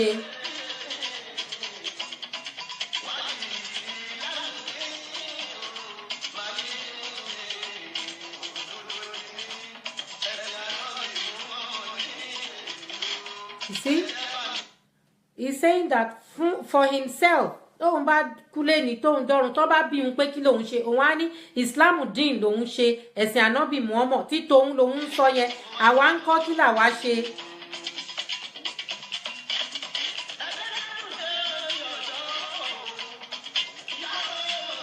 Ìyá ọmọ ti bẹ́ẹ̀ ni kò sí ìyá kò sí bàbá nothing.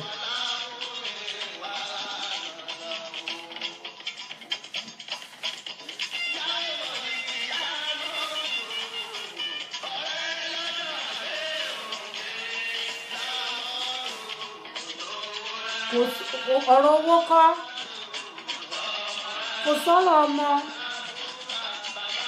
màá sí ìyá o màá sí o nìkan ìwà Ọ̀túnba Múyìlí mention ẹ̀ lẹ́ẹ̀kan ìwà ló máa kù wá kù tá bá dọ̀run.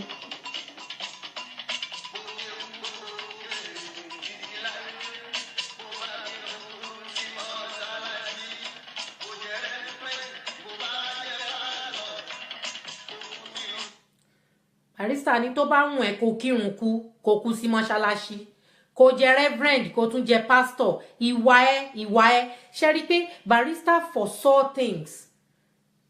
Look at what is happening in the country now. Àwọn pastor àwọn àfà oníkálukú ń ṣe bó ṣe wù wọ́n àmọ́ pastor olóòótọ́ àmọ́ àfà olóòótọ́ àmọ́ wòlíì olóòótọ́. But look, imagine the years that Barrister has sang this pé ìwà tá bá wù òun ló má tà tá bá dọ̀run.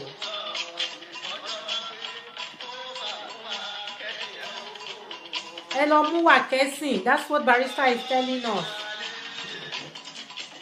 Ká lọ mú wà mẹ́sìn.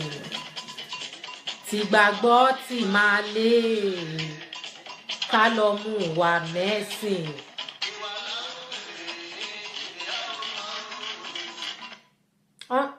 Alhaji Barrister sọ fún wa pé ti gbàgbọ́ àti màlé ẹ jẹ́ ká lọ mú wà mẹ́sìn a lè náà ṣẹ̀sìn ìwà wa ń kọ́ Alhaji wa sọ fún wa pé ìwà náà máa béèrè tabade kíámọ tó bá di ọjọ́ tí Ọlọ́run máa bi gbogbo wa gẹ́gẹ́ bá ṣe gbàgbọ́ ipe ọjọ́ kan wà tọ́lọ́run máa bi gbogbo wa ní iṣẹ́ ọwọ́ wa tá ṣe láyé Alhaji ní tó bá di ọjọ́ yẹn ìwà wa ló máa bi wa wọ́n ní ti gbàgbọ́ ti máa lé ká lọ mú wa mẹ́sìn ti gbàgbọ́ ti máa lé ká lọ mú wa mẹ́sìn ìwà náà ó béèrè ní kí a ó mọ̀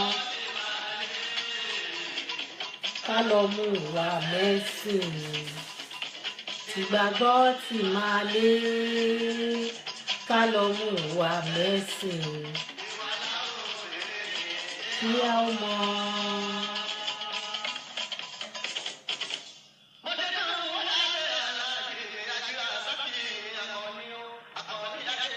Ọmọ kọyà o.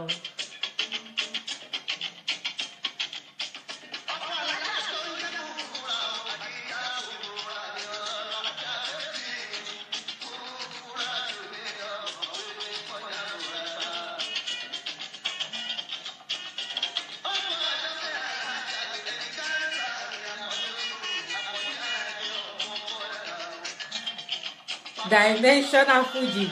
Okay. Please ma, play Dimensional Fuji. Okay. That is Dimensional Fuji. Oh.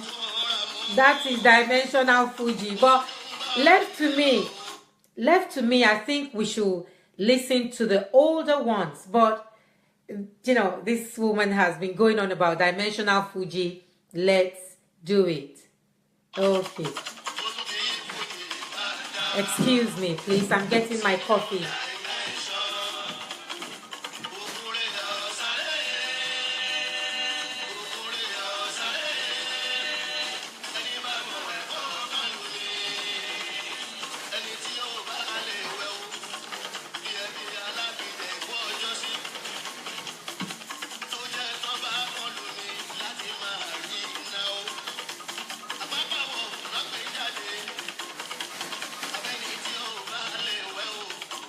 Tí a fẹ́ di àwọn ètò ọjọ́ sí táwọn bá kàn lè látẹ̀bùtẹ̀ ẹlẹ́kùn wọn tó làwọn gbé ń yọ òye ìbùrùkì mẹ́ta o ẹni tí ó bá lè wẹ̀ bí irú wọn kó má ṣe bọ́ sómi agbègbègbẹ̀yọ̀mọdé o agbègbègbẹ̀yọ̀mọdé o.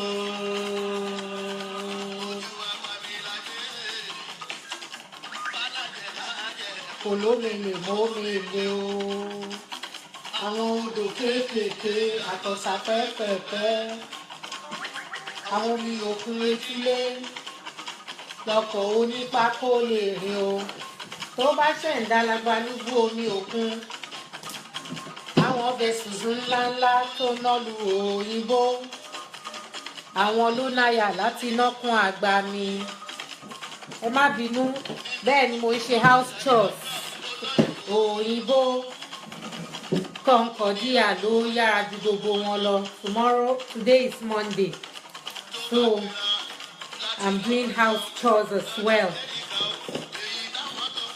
kódà 747 tán fi ń lo wákàtí méje sí wákàtí mẹ́jọ Concordia craft 3 hours 20 minutes ló fi ń rìn o ló fi ń rìn o wákàtí mẹ́ta àtogún ìṣẹ́jú nínú eré fújì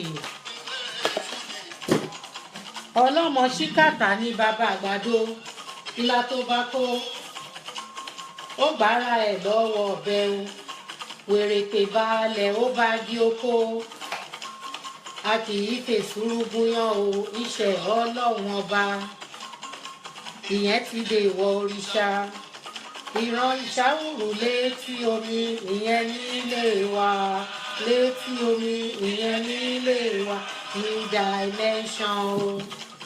ọmọdé ń jó ijó Àyìndé. Òkú àmọ̀ṣe náírà àmọ̀ṣe. Oh, Guamishu Harrison. Excuse me, I named 10. Oh, you are not saying anything. Okay. After the show, say Barry, say Fuji, Uncle Muhyiddin. Thank you. I think this is one of the reasons Mr. Atilawi is having issues.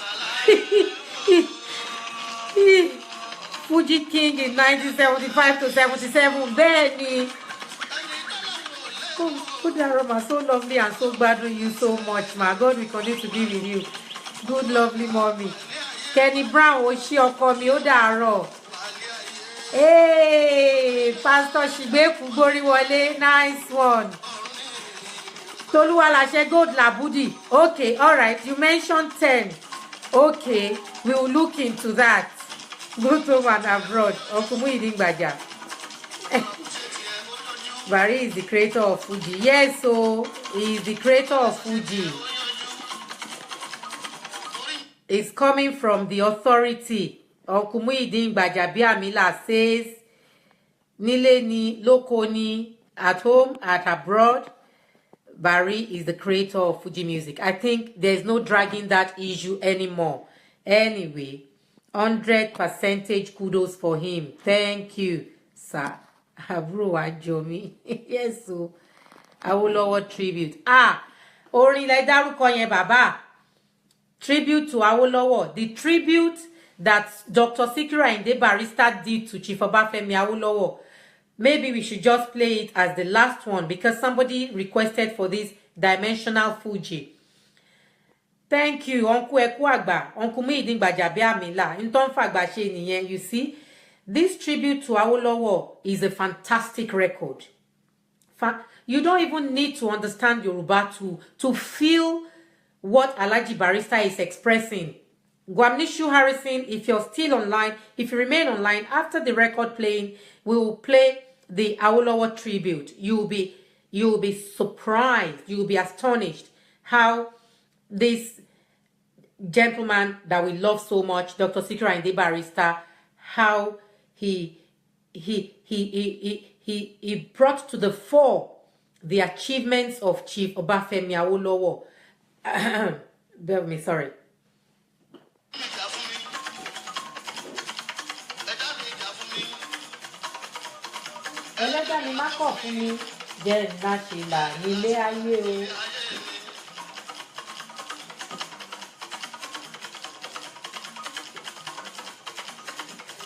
Sorry.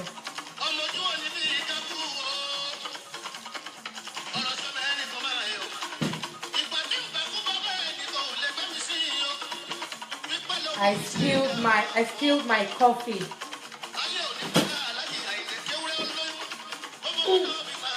Lórí dájú, ìgbà onípadà àti àgbékèrè ìyẹn ti dájú. Ewúrẹ́ wà lápáta bí kókú. Àgùntàn ń wà lápáta bí kó lọ sọ́run o. Tọ́lọ́run ò bá rí ìtáyà mi ò ní rí ìtáyà ara mi o. Ìfẹ̀bí nígbà òde o, wọ́n ṣeré ju 50 lọ. Wọ́n ṣeré ju 50 lọ. Ẹ̀sàkà bàbá wa ibi wọ́n ṣeré ju 50 lọ. Bàbá lè gbá o. Bobby Benson. Wọ́n ṣeré ju 50 lọ. Èmi Àyìndé olórin ọba. Live begins at 40. Níbi táwa bèrè Fuji dé. I didn't finish reading your message, my leader. My leader, what is your last message? Obey for the leader. I remain loyal.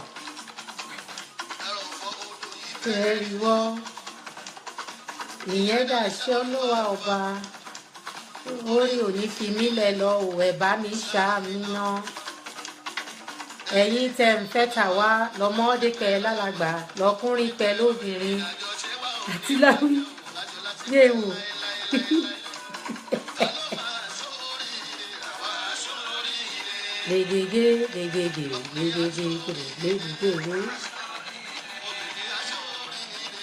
I think I think this is one of the reasons Mr. Atilawi is having issue with SAB. Fuji King 1975. Kí ló dé tí mi dẹ̀ wá rí mẹ́sẹ̀gì náà? Ó dẹ̀ máa dùn mí. And for him.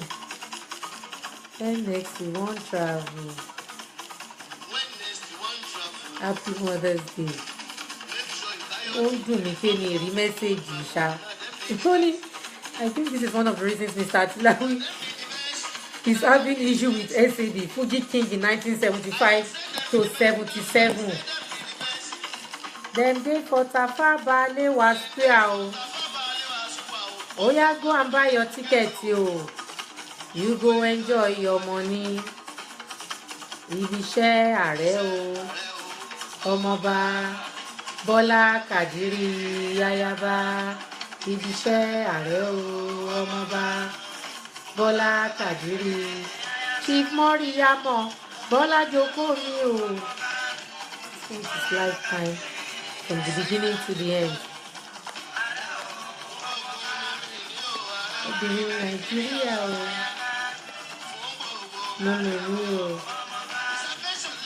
It's never a problem. Ọ̀túnba Múyìlì mẹ́sẹ̀gì yẹn ẹ bá inbox ẹ̀.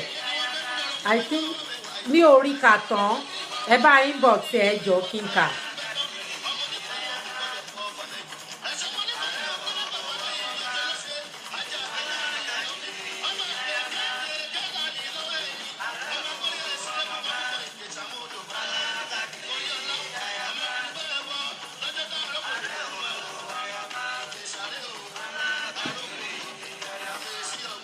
Fọwọ́ kan ọmọ òbòkúnre ya ìjẹ̀ṣàré arógunyọ̀ ìjẹ̀ṣàré o arógunyọ̀ èsì ò gbọ́dọ̀ fọwọ́ kan ọmọ òbòkúnre ya ìlàlí àmọ́ ọ̀mù ìṣàlá ìlàlí àmọ́ ọ̀mù ìṣàlá ìṣàlá nígbà òṣùpá dùn ìṣàlá.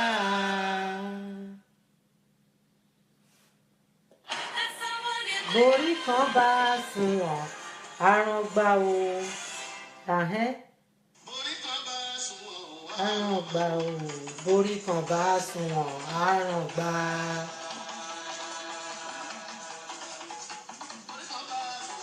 Aràn gbà o. Borí kan bá sunwọ̀n aràn gbà. Orí tí ọ̀rọ̀ ní ogun ò ní kú. Wàláì. Bọ́lá Jókòó àyà Kádírì borí kan bá sunwọ̀n àràn gbà. Èsì ẹjọ́ àtótó arére ẹ má bínú. At this point, I would like to share this with all of us. I just got this in.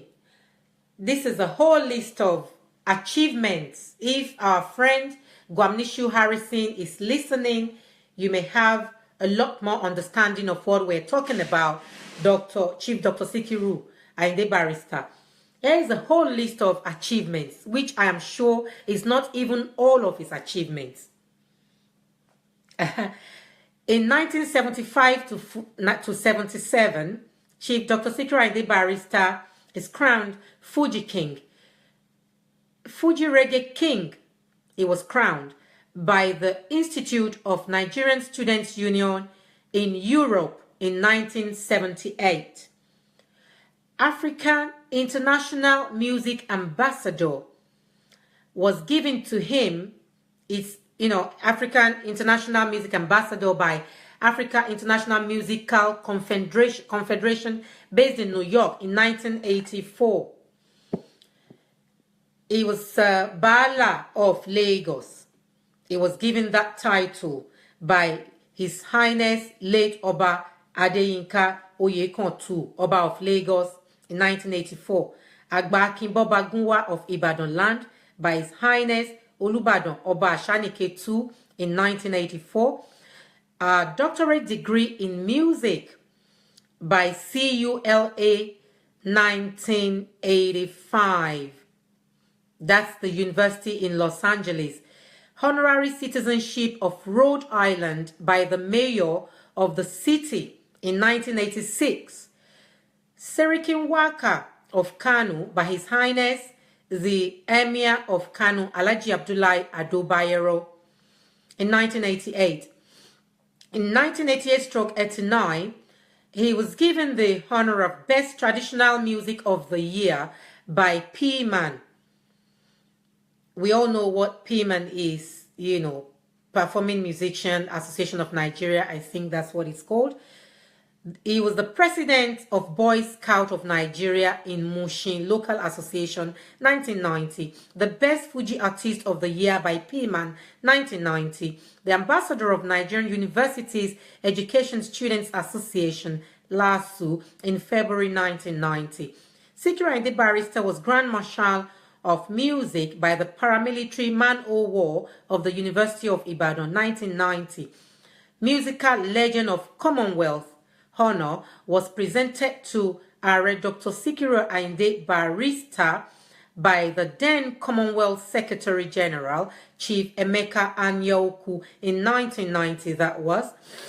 The Ambassador of Youths by the Students' Union of Lagos State University, 1991. He was given the Grand Musical Philosopher of All Times by the NUESA Lagos State University. 1992. Mayegun Musulumi of Oyo State in 1993 was given to Ààrẹ Dr. Sikiru Ayinde Barrister. Oshupa Adini of Lagos State by the United Muslim Council of Nigeria. And there's a lot more.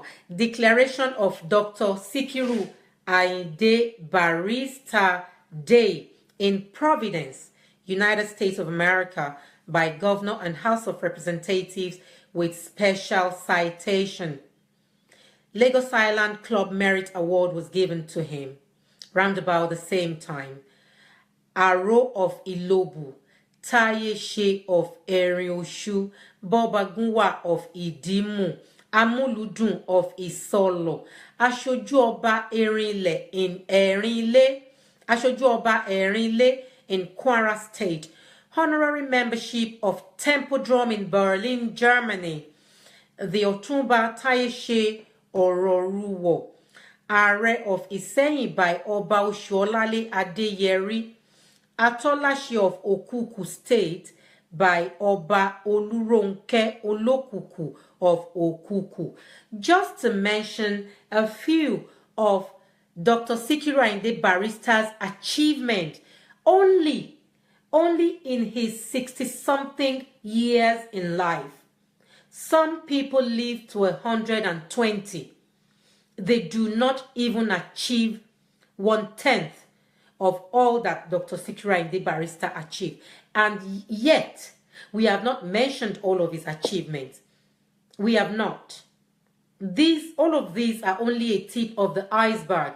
We haven't mentioned award given to him in the Republic of Benin. We haven't mentioned awards given to him in other countries alike. We haven't. We are still even in the process of collating all his achievements. We cannot stop. It's like Bob Marley.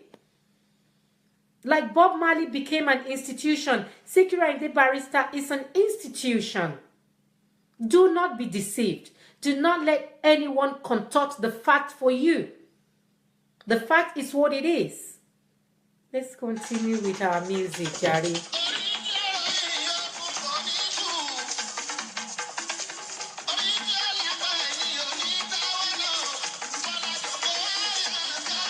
Ayinde ló lórí o.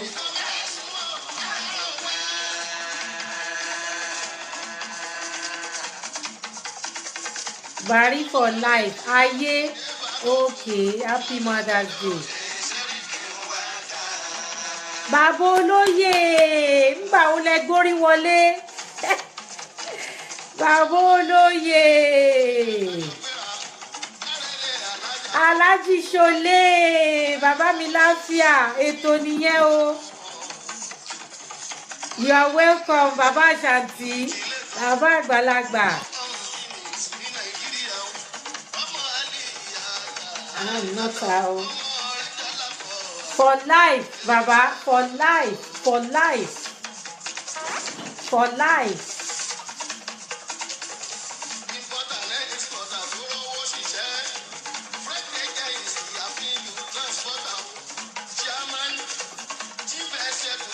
Obo kun travel, Tafawa Balewa, Australia, Lagos. Ayé fún gbogbo Mùsùlùmí. Àwọn màmá wa dáadáa yẹn kọ́ má bàa bínú wọ́n ní ká play ayé.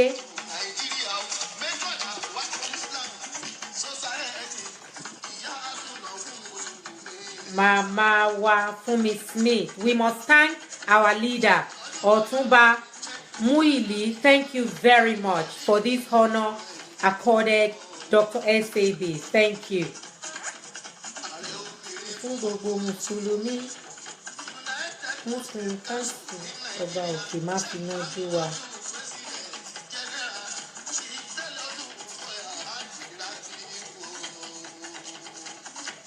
Gègègègè.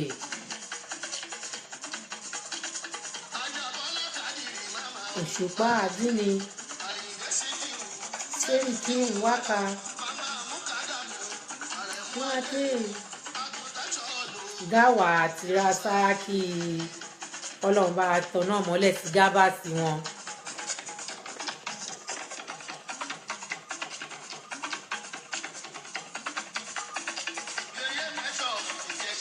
Mo kí yín. Ọ̀rọ̀ ojú mi. Ọkùn jẹ́jẹ́ I cite you sir. Respect. Àṣàntí bàbá respect.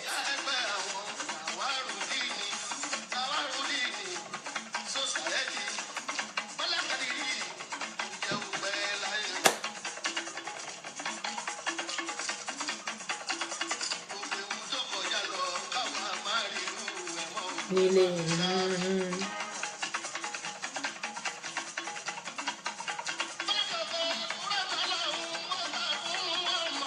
ẹ̀yùn bó oníṣẹ́ ńlá. Yé ijó wà lára mi ẹ̀yọ̀ láàárọ̀ Monday.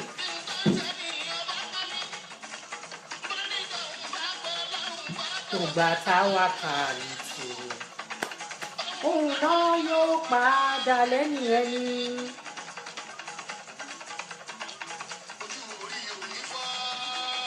Ibi àtúnlé kété lóhun yé.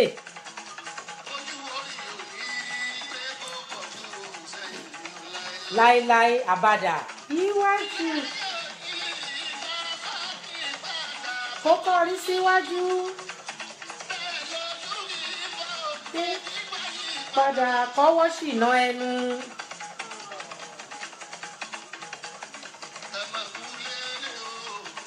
Alhaji Adamu Lajeije. You see, this is part of the things we are saying. At the time that Alhaji was singing this song, some people may not even have known that Alhaji Adam Lajeije had passed on. But this was Ayinde Barrister for you. He will put it out to the public. He will enlighten people to know what is going on in our different communities. This is SAB for you. He was more than a teacher. Alhaji Tajuddin Ashanti Shole, Baba, respect always. You're doing a fantastic job. You are trying to put things the way they should be. You know, it's like pé kàn sọ pé èèyàn bí ọmọ aláìgbọràn. Alhaji Shole, ẹ ń bá wa bá ọmọ aláìgbọràn wí. Ọlọ́run á dẹ̀ máa fún yín ṣe. Barrister ti sọ̀rọ̀ tán. Barrister ti sọ gbogbo ọ̀rọ̀ tán pátápátá. Iwájú báyìí kò ní yí padà sẹ́yìn. Ọwọ́ báyìí kò ní ṣìnà ẹnu. Don't forget tribute for Papa Awolowo Jeremiah. Uncle Muideen Gbaja. Yes, Baba mi, we will play it now, sir. After this one. Then our auntie that asked for Aye. Thank you, sir. Let's get on with it.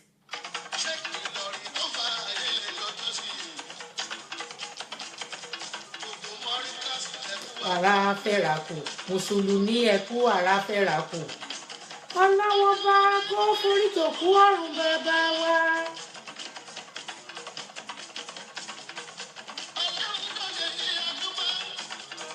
ọlọ́run tó ṣe yìí ẹ ṣeun ọ̀rọ̀ ẹ̀gbọ́n látẹnu ọ̀tá ó ti bá tilẹ̀ ọlọ́run tó ṣe yìí mo dúpẹ́ ọlọ́run tó ṣe yìí ẹ ṣeun ọ̀rọ̀ ẹ̀gbọ́n látẹnu ọ̀tá ó ti di wọ́n lọ. yé Àṣàntí ẹjọ́ sà ẹ bá ń jójó yìí. ọkú mi jẹ́jẹ́ ọmọ bàbá mi apẹ́ lóko ẹ̀sọ́ ò bá mi ẹjọ́ ṣe ń bá mi díìgì ẹ̀. ìwé lọ Ọ̀túnba Múìlì ẹjọ́ ẹ máa díìgì ẹ̀ àárọ̀ ìnilẹ̀ mọ́ ẹ mọ̀ Aláàjì Ṣòlé wọ́n máa ti ń bá wa sensitize àwọn èèyàn Aláàjì Ṣòlé máa ń bá wa sensitize wọn lọ́sàn-án ọwọ́ olóòrù làwa máa ń sensitize ẹ ṣáà mọ̀ bàbá ni yẹ́sọ yá ṣe wù ó ayé àmọ̀ yá ṣòwò ayé àmọ̀ yá ṣòwò ayé àmọ̀ yá ṣòwò mo lára mo lẹ́yìn. Thank you for showing love to SAB. ẹ̀yin ẹ ti ẹ̀ gbọ́ gbogbo oyè tí bàbá gbà ẹ wo gbogbo oyè tí bàbá gbà ta kà síta.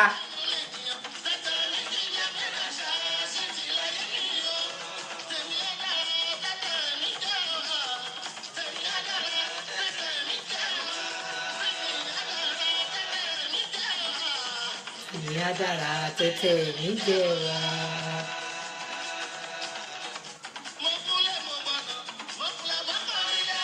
Please, if have the second side of Ìjàparí volume 8.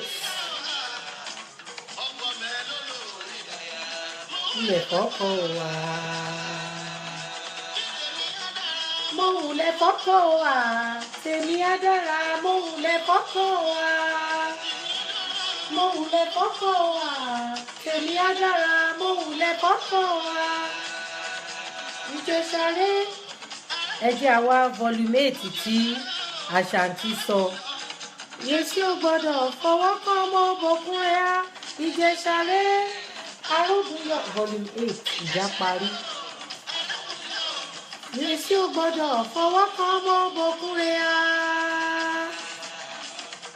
Mo náwó mọ̀ ohun tó ń wá.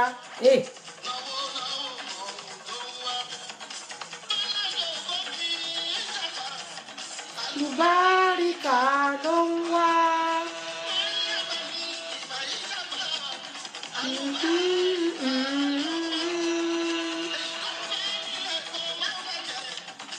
Àlékún ire ó kárí.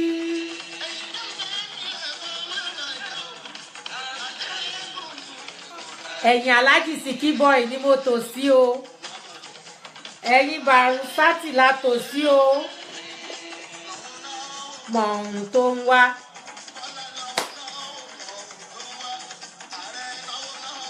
Mọ̀ ohun tó ń wá. Náwó náwó mọ̀ ohun tó ń wá.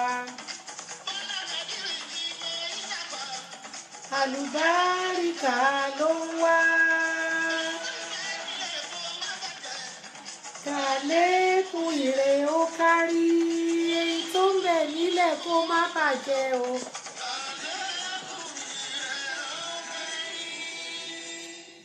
We're going to search for tribute to Awolowo. Please bear with me. Tribute to Awolowo. Sikiru Ayinde Barrister. I've played it before. I know that I have played it before. I know very much that I played it before. Obafemi Awolowo.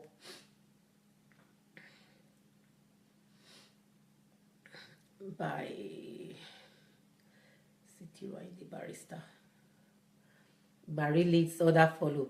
Yes, Okubaja, bẹ́ẹ̀ ni o. Barrister leads, others follow. Bẹ́ẹ̀ ni, gbà fọ́gẹ̀.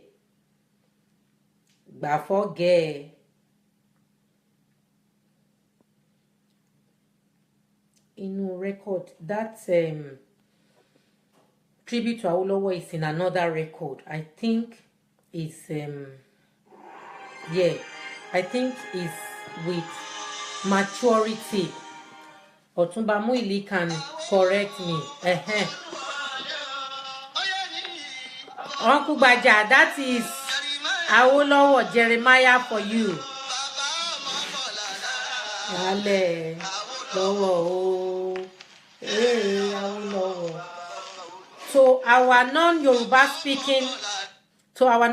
speaking friends, in this record, Dr. Sikiru Ayinde Barrister was paying tribute to Chief Obafemi Jeremiah Awolowo. We all know him as Chief Obafemi Awolowo of Nigeria after his demise when he passed on. That's what Barrister sang in his honor. Let us all enjoy it.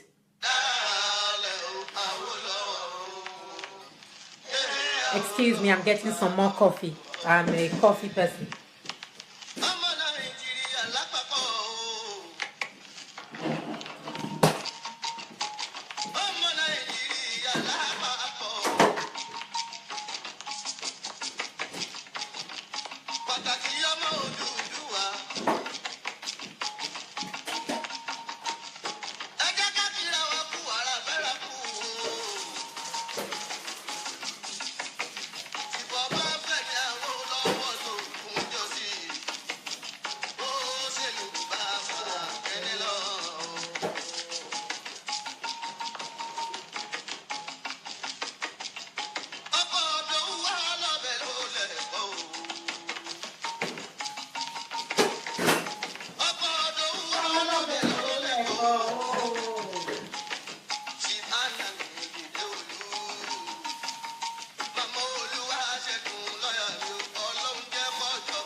Yes, sorry.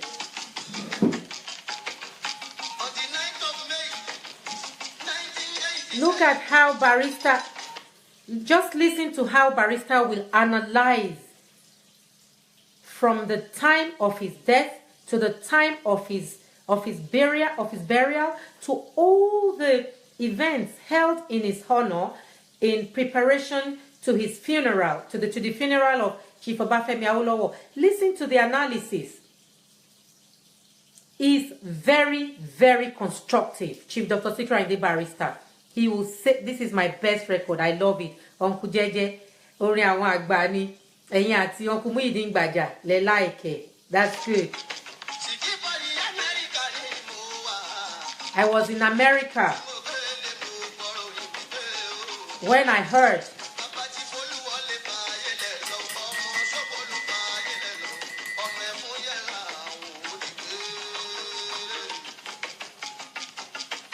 he said he was away in America when he heard about the demise of Chief Awolowo. The elephant is falling. He can rise no more.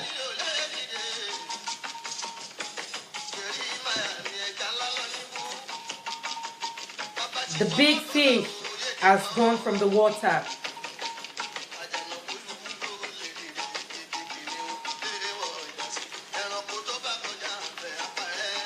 Wallahi.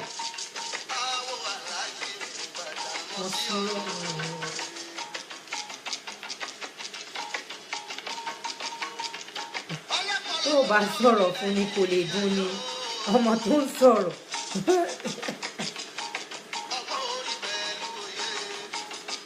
You see, Barrister, to our non-Yoruba fans, Barrister is saying here that Chief Obafemi Awolowo was an exemplary wise fellow, exemplary intelligent fellow. That's what he's saying so far. Let's get on.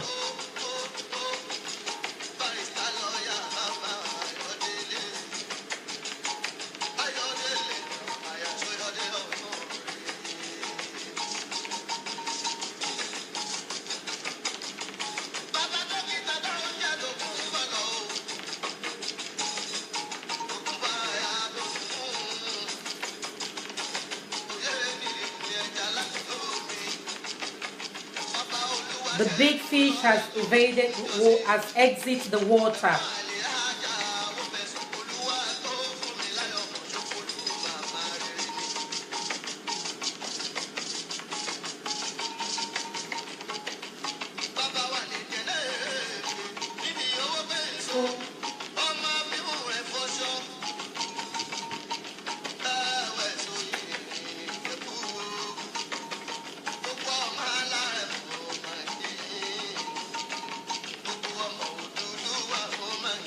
Thank you for all the love. Thank you for showing love to SAB. Thank you for showing love to SAB. Thank you. Thank you so much.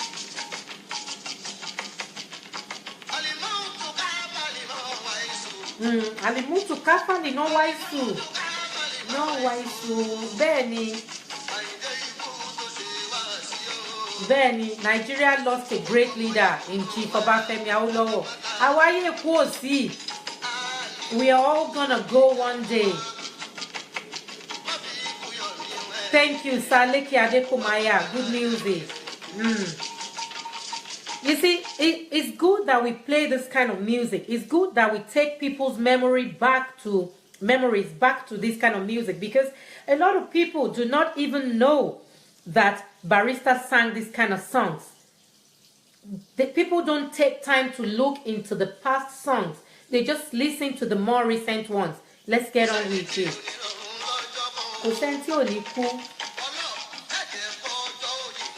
Benny Ashanti Baba, no any Fuji musician can be like SAB.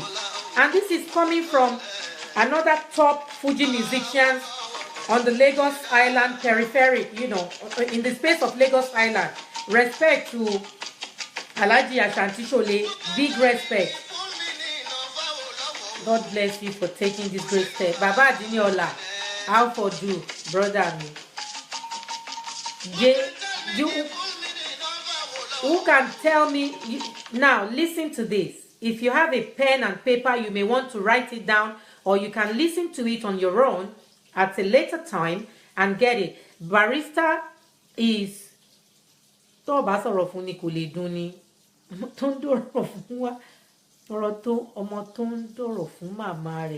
means passage. Oh God, I can't read it. I can't see the message. What a shame. But if we want to get a pen and paper, Barrister is going to give an analysis of the meaning of Awolowo. He's going to start by A. What? W. What? Let's listen to what Alhaji Agba says Awolowo stands for. Pam.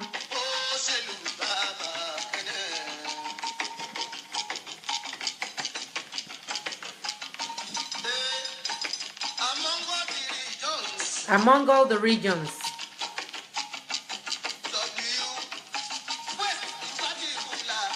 West in particular. Oh.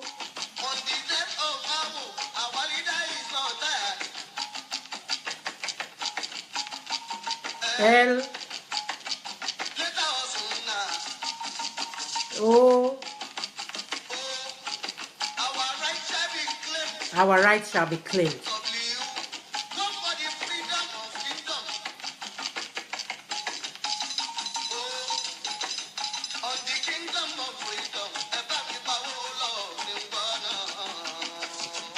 Up our.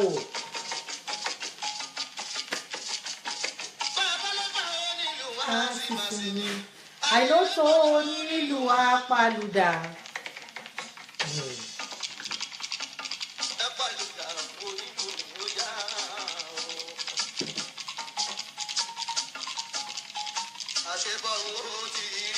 Bẹ́ẹ̀ni. Bọ́ọ̀rùn oníkálukú ṣe máa rí ilé ayé la máa ti mọ̀. Wọ́n bí ńjọ́ Sátidé. Bẹ́ẹ̀ni, ńjọ́ Sátidé ló kú. Bẹ́ẹ̀ni.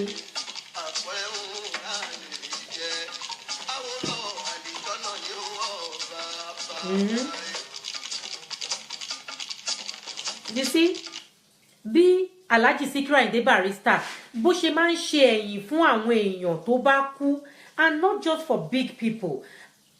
We have a lot of elders on this thread that can educate us and that can say to me that I am wrong. The manner in which Dr. Sikiru Ayinde Barrister tó ṣe máa ń ṣe ìlédè, tó ṣe máa ń ṣe ẹ̀yìn fún àwọn èèyàn ní lọ́balọ́ba ni, yálà mẹ̀kúnnù, gbogbo ẹnikẹ́ni tó bá Nigeria lost great musician, SAB forever. Yes, gbogbo ẹni tí ó bá ní àjọṣepọ̀ pẹ̀lú Alhaji Dr. Sikiru Ayinde Barrister, bó tiẹ̀ nájọṣepọ̀ tí Alhaji Barrister bá gbọ́ nípa ẹ̀ ipe ó ṣe dáadáa kan, ó ṣe nǹkan kan tó jẹ́ nǹkan tó jọjú, Alhaji will sing in your honor. This was him ẹ wo bọ́n ṣe ń kọrin Awólọ́wọ̀ tó ń sọ wípé bàbá ti méèkì àlùjọ́nà. Why don't we see that it is in the same manner nígbà tí àwọn èèyàn fẹ́ máa bu ẹnu ẹ̀tẹ́ lu Alhaji Dr. Sikiru Ayinde Barrister tó mú irú àwa yìí náà dìde láti wo pé normally I'm a very private person. I do my things. Yes, I did internet, TV, talk chats, but I never dwelled into the music industry much as I enjoyed Barrister's Fuji music. But ẹni tó bá nà báyìí lára ń ta èèyàn ò dé gbọ́dọ̀ lájú ẹ̀ sílẹ̀ báyìí kí tàlùbọ̀ kó wọ̀ ká máa wo àwọn èèyàn kan fẹ́ balẹ̀ ayé jẹ́ pẹ̀lú irọ́ kán má lè sọ òótọ́. Àwọn èèyàn tán fi sípò ipò ọ̀wọ̀ kán má lè sọ òótọ́. Òun ló ti rú wa ìjáde láti máa sọrú nǹkan tá à ń sọ yìí. You know, that was Barrister for you. Òun ló ṣe jẹ́ pé gbogbo ẹni tó bá ń ṣe ẹ̀yìn Barrister náà tó ń tún ẹ̀yìn Barrister ṣe ilé ayé wọn náà máa da ẹ̀yìn wọn náà máa da lágbára Ọlọ́run. Torí pé Barrister náà ṣe fún ọ̀pọ̀lọpọ̀ èèyàn. Hello. Bàbá mi ọmọ Ṣùtì, welcome on board. Yes, you see me, Alhaja Fumi Smith. Thank you.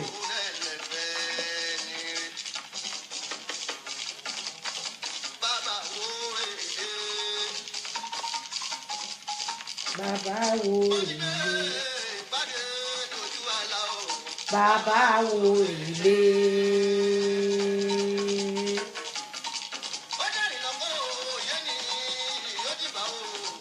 Bàbá wo ilé.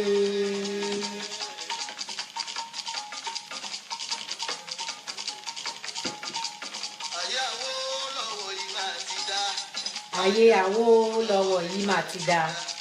Ayé Awólọ́wọ̀ yìí mà ti dá. Ayé Awólọ́wọ̀ yìí mà ti dá. Àwọn ọmọ tálákà ń sọ òyìnbó.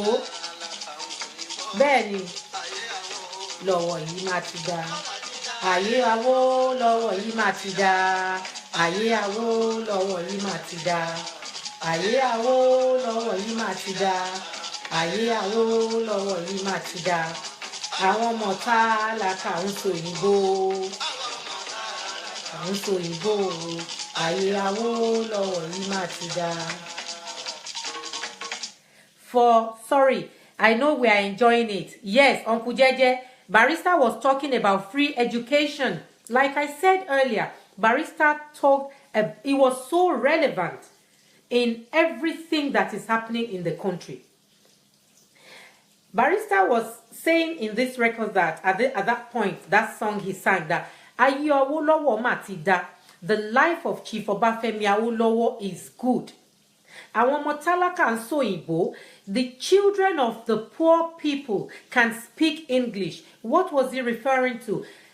Barrister was referring to the free education put in place by Chief Obafemi Awólọ́wọ̀. Thank you. Ayé Awólọ́wọ̀ yìí mà ti dá. Ayé Awólọ́wọ̀ yìí mà ti dá. Àwọn ọmọ tálákà ń sọ òyìnbó. Àwọn ọmọ tálákà ń sọ òyìnbó. Ayé Awólọ́wọ̀ yìí mà ti dá. That's the meaning. The life of Chief Obafemi Awólọ́wọ̀ is good. He afforded for the children of the poor to be able to be educated, to get free education. Happy Mother's Day, my sis, and to all women worldwide. Thank you, Brother Taslim Adeyemi Shuti. Thank you. Happy Mother's Day to your lovely wife, and to all women across the world. Ayé Awólọ́wọ̀ ti dá. His life is good. He afforded for the children of the poor to be educated and to be able to speak English. That's what Barrister was singing, just for the pleasure of our non-Yoruba speakers. Excuse me, I'm getting milk.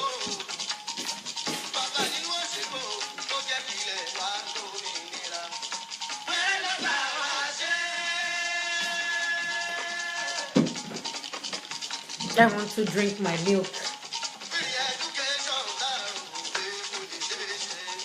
Where ló bá wá ṣe? He made free education very easy. We thought it was unattainable.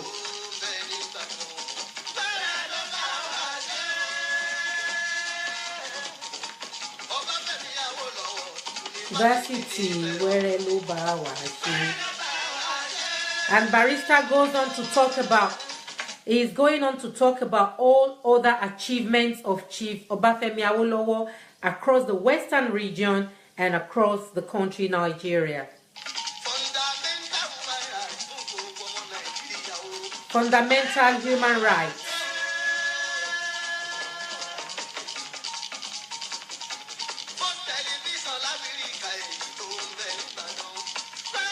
First television house in Africa. He done it for us easily.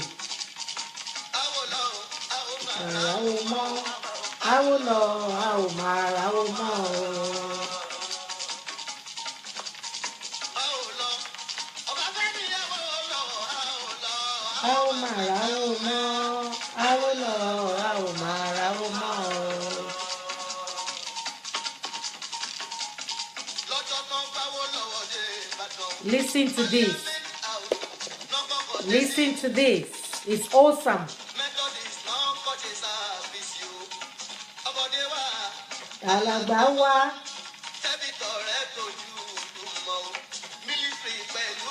I wish I can explain this song in English and break it down, but as well, a lot of people are enjoying it. Wọ́n ṣàdúrà fún, wọ́n ṣàdúrà ọba ìtẹ́lẹ̀ o.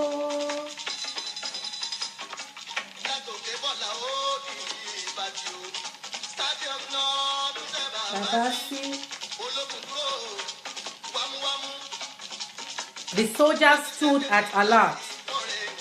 Representatives from foreign countries, they were present at the funeral service for Chief Obafemi Awolowo. Wọ́n ṣàdúrà fún ìkẹ́lẹ́.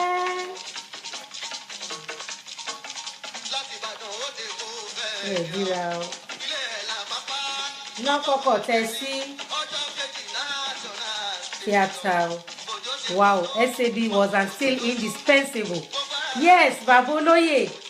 Baba Baboloye, orí ẹ pé orí ẹ wà ńbẹ̀ bàbá. Ọlọ́run ọba. Look, check it into man trip me. I don't know. Ejo, bá mi ṣe thumbs up. Tó bá yẹ pé you don't feel the same way. The manner of analysis is what beats me with Dr. Sikiru Ayinde Barrister. I know some other people can sing. Some other Fuji musicians can sing. They can be like, oh, yes, Lagbaja ku, oku ni date báyìí, wọ́n sì ní date báyìí, wọ́n ṣe báyìí, wọ́n ṣe báyìí. That is not the case with Dr. Sikiru Ayinde Barrister. Dr. Sikiru Ayinde Barrister will arrange it. Look at where he started. He said on so date, I was in the United States of America when news came to me that Chief Obafemi Awolowo had passed on. He immediately came home. He came home on hearing the news. When he got home, he went on to tell us some of the achievements of Chief Obafemi Awolowo. How Chief Obafemi Awolowo put free education into place for us in the Western region. He told us how Chief Obafemi Awolowo made possible the first television house in Africa, in Ibadan. He told us about how Chief Obafemi Awolowo put Cocoa House into place.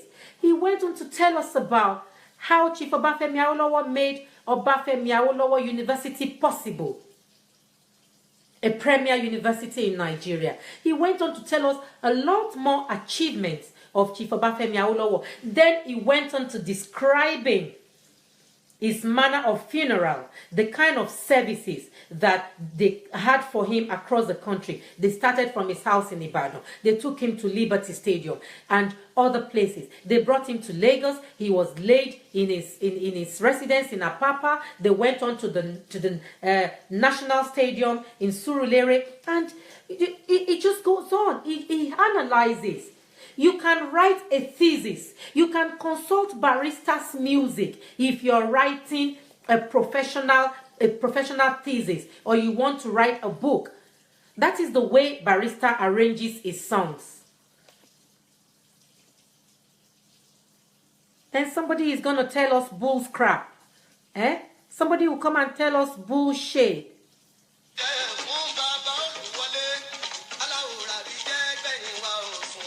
Ami, ìyàwó lọ́wọ́ bá, ìyàwó lọ́wọ́ bá, ìyàwó lọ́wọ́ bá wà ìkúnlẹ̀ o.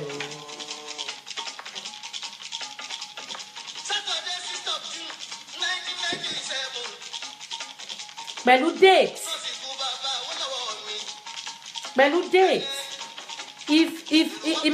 Imagine if a young person came up and wanted to know, the date that Chief Obafemi Awolowo died, and they are trying to find facts from different places.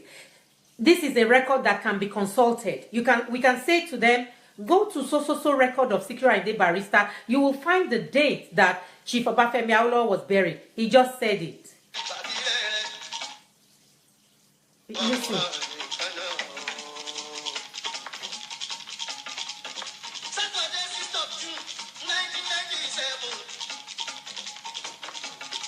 Saturday 6th of June 1987 náà sin òkú bàbá Awólọ́wọ̀. Ẹlòmíì tí ò mọ̀ sí ó ti mọ̀.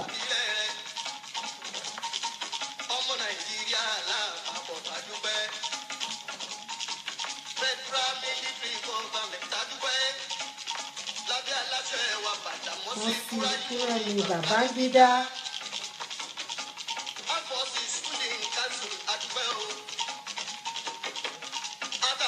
Ẹni tí ò mọ̀ pé ìjọba àmì ló wà ńgbà yẹn tó bá gbọ́ rẹ́kọ̀dì ó ti mọ̀ pé ìgbà t'Awólọ́wọ̀ kú ìjọba àmì ló wà hàn.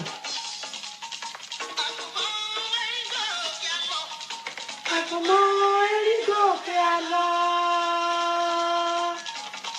Ẹ jọ̀ọ́ ẹ bá mi show Barrister ní love. Help me show SAB some love. Ẹ jọ̀ọ́ ẹ̀yin èèyàn yìí, help me show Barrister some love. Odo àgùnfọ̀n erigo òkè àlọ́. Thank you. Nọ̀kò. Erigo òkè àlọ́. Ó dà ní nọ̀kò. Àgùnfọ̀n erigo òkè àlọ́.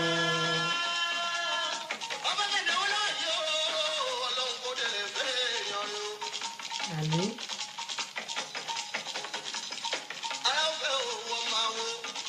Ẹ máa gbọ́ oríkì.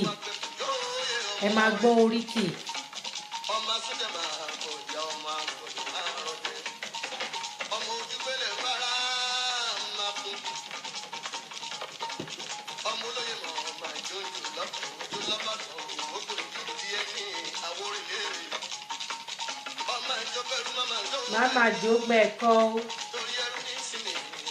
ẹ̀kọ́ òsínì bẹ́ẹ̀ ni.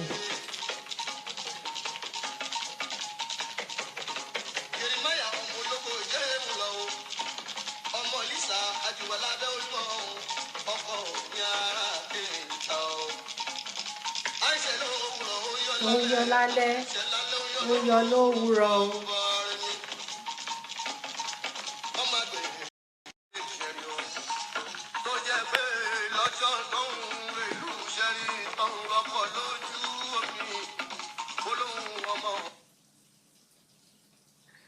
Thank you for showing love. Thank you.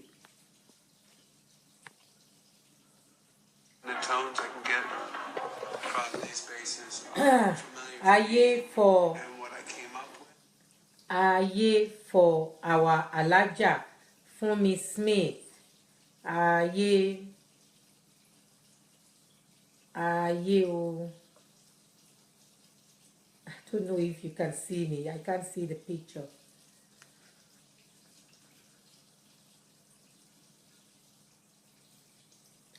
That is Musafaye, Muraye, Musafaye. Muraye, Musafaye, Muraye, Musafaye.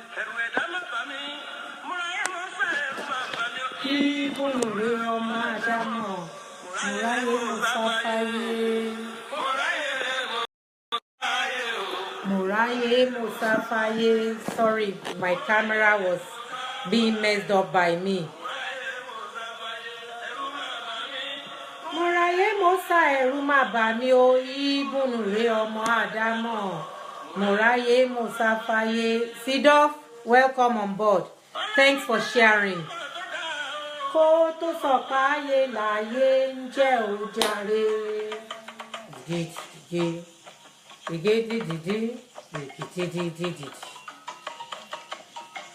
Àrẹ̀mú ológun ṣòro. Thank you. Happy Mother's Day. Thank you. Okay, Alaja Fumi Smith, that is for you. Okay, apata piti. Ape nìkan ní bàbá. Yálà kàlá ní ìwà ìdú ọ̀gbọ̀n lọ́la òun.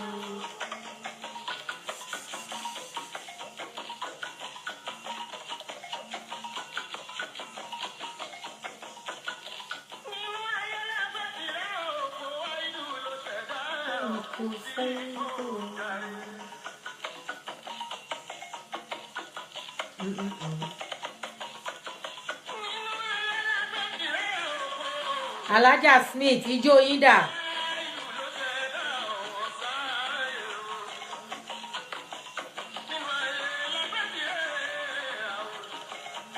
Ijó yín dà, Alaja Smith, ẹ jọ̀ọ́.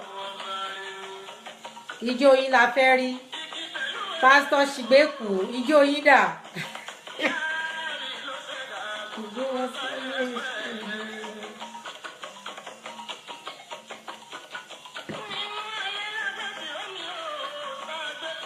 Pẹ̀lú náà.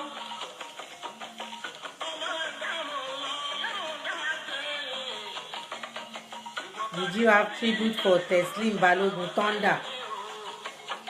Bẹ́ẹ̀ni sir, I think I came across it. Tribute for Teslim Balogun. I think I have seen it before, sir. I think I've seen it before.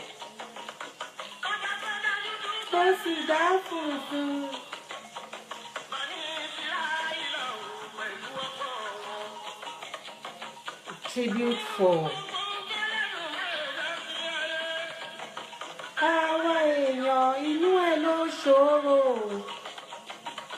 ọmọ ìbùnú ádámọ̀ ló burú ju gbogbo òun lọ.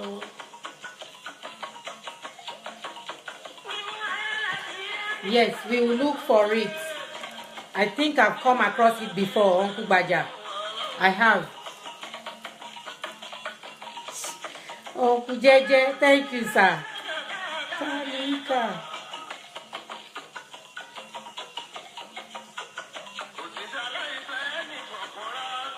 Baba Shole, more blessings, sir.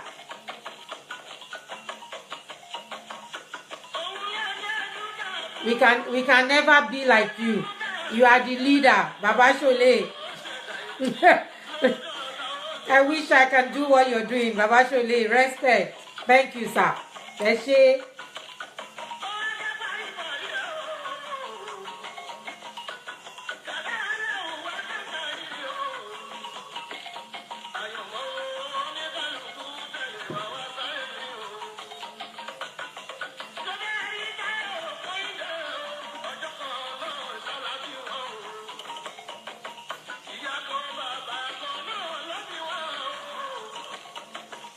Ṣebí nínú kan náà nà ti jáde.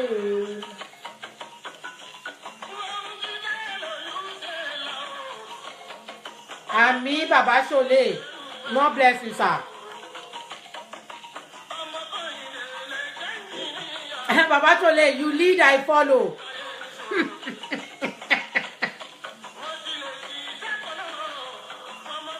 You see me, Baba Shole, you see me behind you anytime. Please play it after this. Okay, Uncle Baja. Baba Shole, ever so humble. Kọ́tọ́ ń sọ nìyẹn. Humility. Kéèyàn máa wà humble. Ẹ ṣé Baba Shole, Ọlọ́run á pọ́n yín lé sà.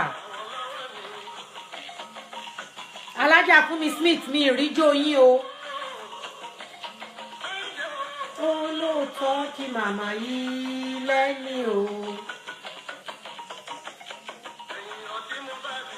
máa fi ṣèbínú dúdú ṣáni Àyìndé Agbájé o.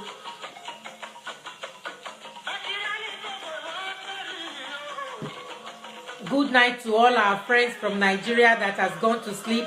Thank you for joining in and have a lovely night. Till we meet again on Sunday. Thank you for tuning in from Nigeria. Ọmọba lọ́jọ́ sí tó kú kò fò lọ́jọ́ sí.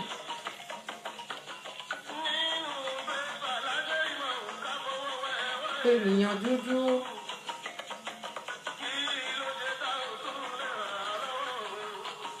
Mama Grassroots, please, if possible, I'd like you to play the tribute album SAB released in memory of Ayinla Ọmọwúrà, Eégún Mọ́gájí. Ní sùn lálẹ́ yìí. Ká lè rírọ́ ọmọ Ayinla Ọmọwúrà. Nọ́símọ́ bèbí, àǹtí nọ́ọ̀sì. Ó ṣe jàre àbúrò mi kan báyìí aya fádà èrò. Thank you, Nọ́símọ́ baby. My lovely sister, thank you very much. Alájà ni bring camera, I'm dancing sister mi. Èmi náà ń bá yín jó ẹ̀gbọ́n mi.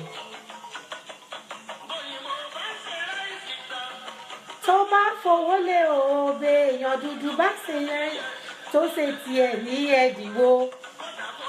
Jù tòyìnbó lọ tó lóyìnbó la máa rẹ owó lé tóró dé. Yes, it's just like a page I have on Facebook. Buy Nigeria, build the Naira. You know, we don't know that. Tá a bá patronize ara wa, kí ni ìlú wa ṣe fẹ́ lọ sókè? Buy Nigeria, build Nigeria. I have a page like that. Ọmọ Ibùnú Ádámọ̀tà kọrí sí. Bẹ́ẹ̀ ni.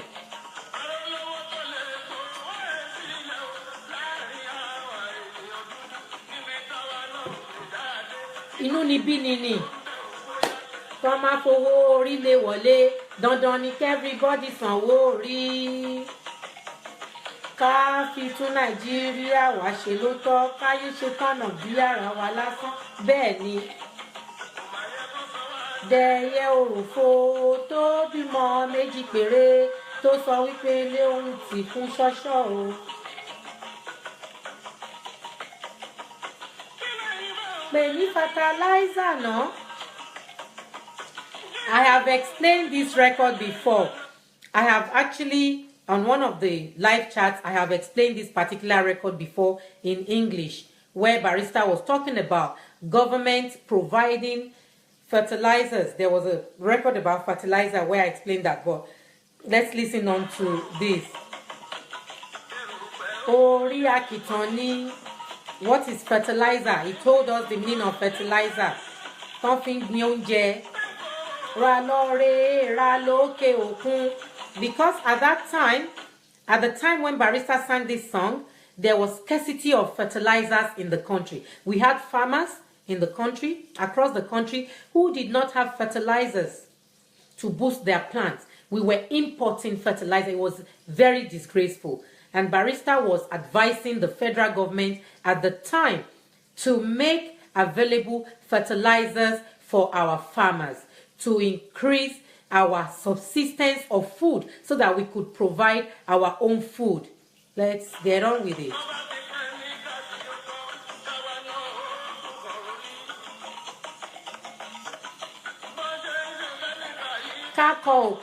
Bẹ́ẹ̀ ni wáyé táwa náà lè kọ́ bọ́n ṣe ń ṣe. Bẹ́ẹ̀ ni gbé yẹn wo gbèdéńgbé.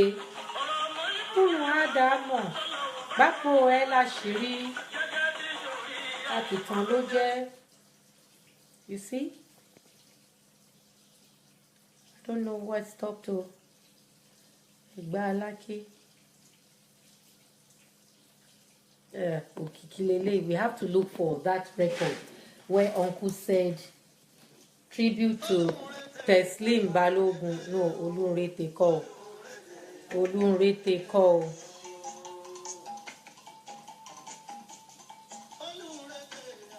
Rété o. Lọ́mí àlọ́ o. Oyè alọ́ mi alọ́ dókítà fẹ́ péde olùrètè Tẹ̀sìn Balógun. Oyè alọ́ mi alọ́ dókítà fẹ́ péde olùrètè ajá pété o.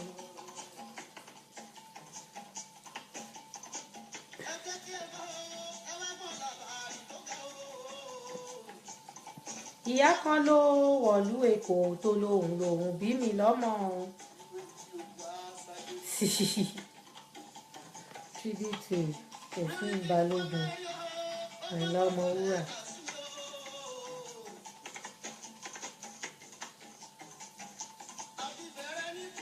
Chamber lẹ́kọ̀ọ́ sọ ohun tó bá wá.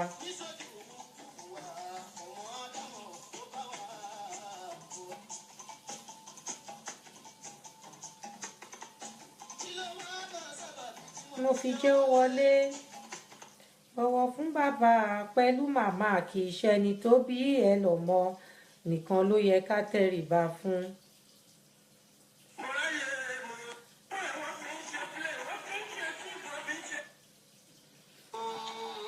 We can't find it, Uncle mi ò rí, but I think I have it at home somewhere. Mi mọ bí tó wà kíní Teslim yẹn.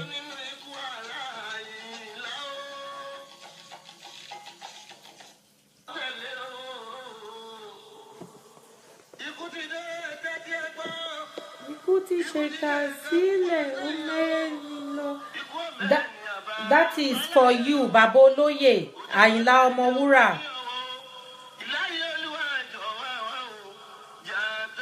Wake up in the morning. When I wake up in the morning after prayer, Barrister is the next before work. Uncle Jeje. Ge.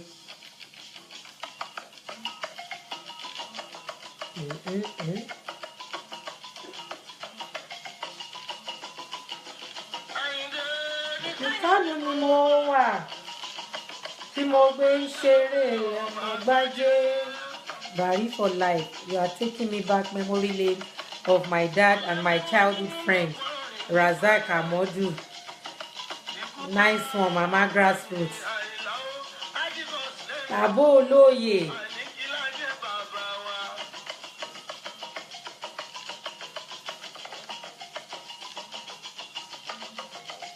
A máa play ẹ̀ síra wọn náà ní díẹ̀ so that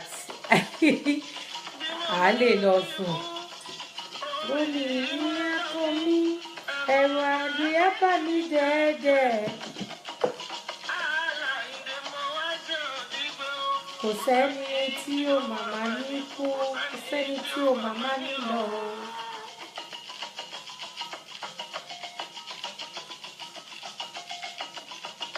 Gbègbègbè gbèdìdì fẹnu ẹ̀ bọ́lẹ̀ ikú pa.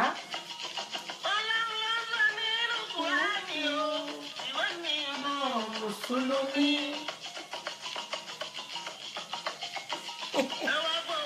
Oh, nice one, Mama Grassroots. I hail you.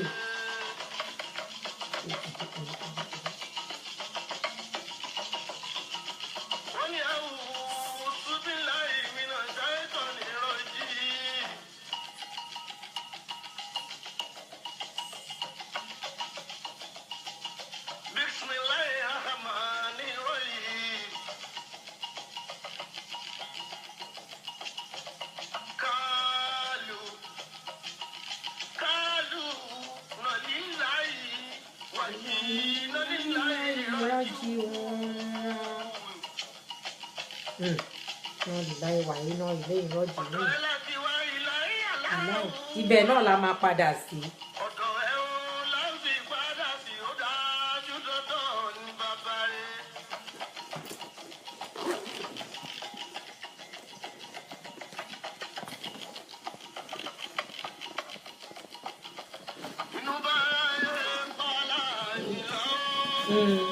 Inú bí a bẹ́ẹ̀ ni.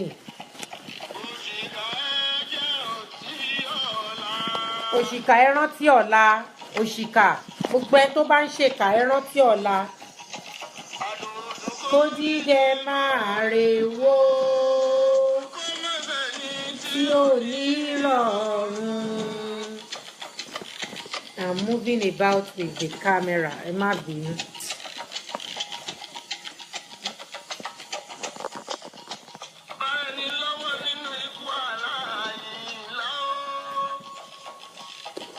Àmọ́ bàbá olóyè ṣé pé inú rẹ́kọ̀dù yóò pọ̀ fún àwọ̀lésùn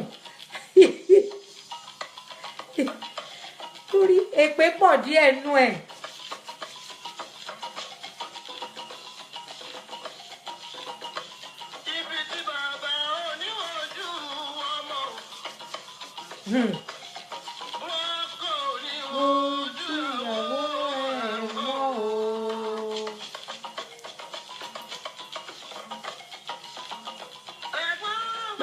Gbàmí ò sí o. Thank you, Uncle Jeje. Thank you, sir. Yóò sí o. Ìkópa.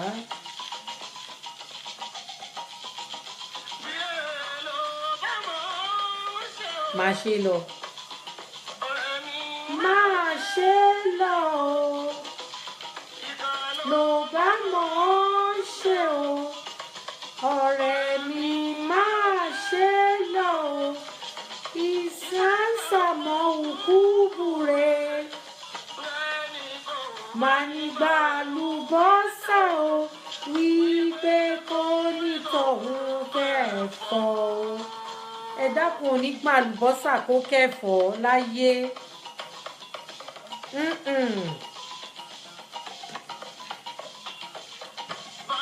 Cheers Ashanti náà máa ń mu mílìkì bẹ́ẹ̀ yẹn lórí program. Cheers to you, sir. Excuse me. Ọmọ kò ní fún kan. Ló pé ká ẹ̀. Kọ́lé ogun àwo kò ní kú síbi. Aṣọ ẹ̀gbẹ́ wà. Nítorí ọmọ wúrà mọ́tò mi.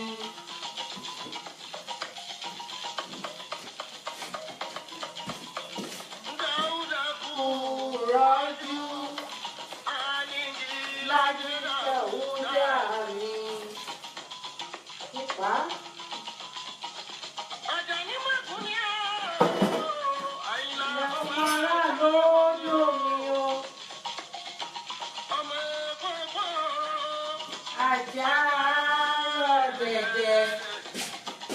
Thank you.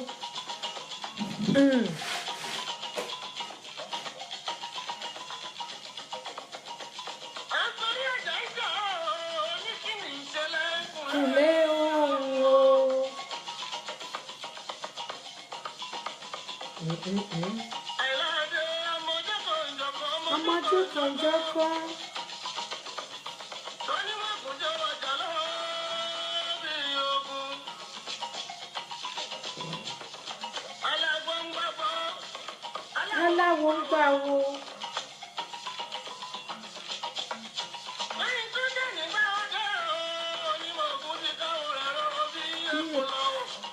Ṣé a rántí pé ìgbà tí ọ̀rọ̀ tí Àyìnlá Ọmọwúrà ṣaláìsí àwọn èèyàn fẹ́ máa sọ pé nítorí competition orin tó wà ń gbà yẹn from some quarters they were saying that pé Alhaji Barrister mọ̀ nípa ikú yẹn and this is why he came out with all sorts of curses pé tó bá jẹ́ pé ẹnikẹ́ni tó bá mọ̀ nípa ikú Àyìnlá Ọmọwúrà báyìí ló máa rí fónítàn báyìí ló máa rí fónítàn so kì í ṣe pé bóyá Alhaji kan ṣe pé lásán is not one to be cursing like that but he had to exonerate himself, you know.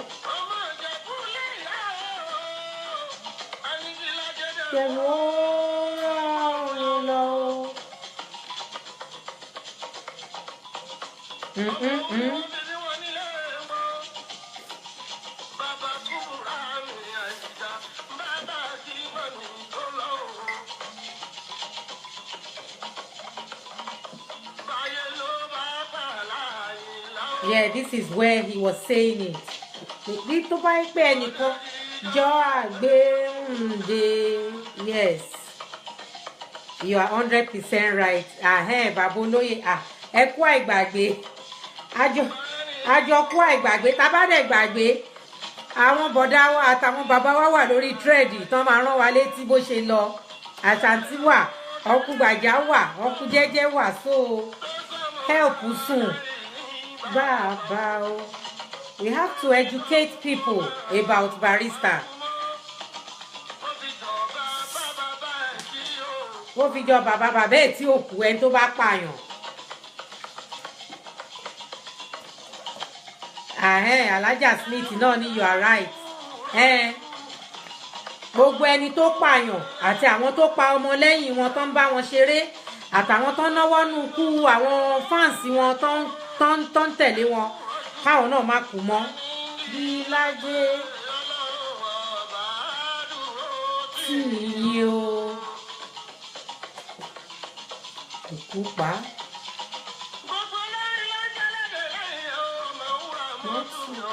Thank you for showing love to Barrister. You honor Barrister, not me. Thank you for honoring Barrister.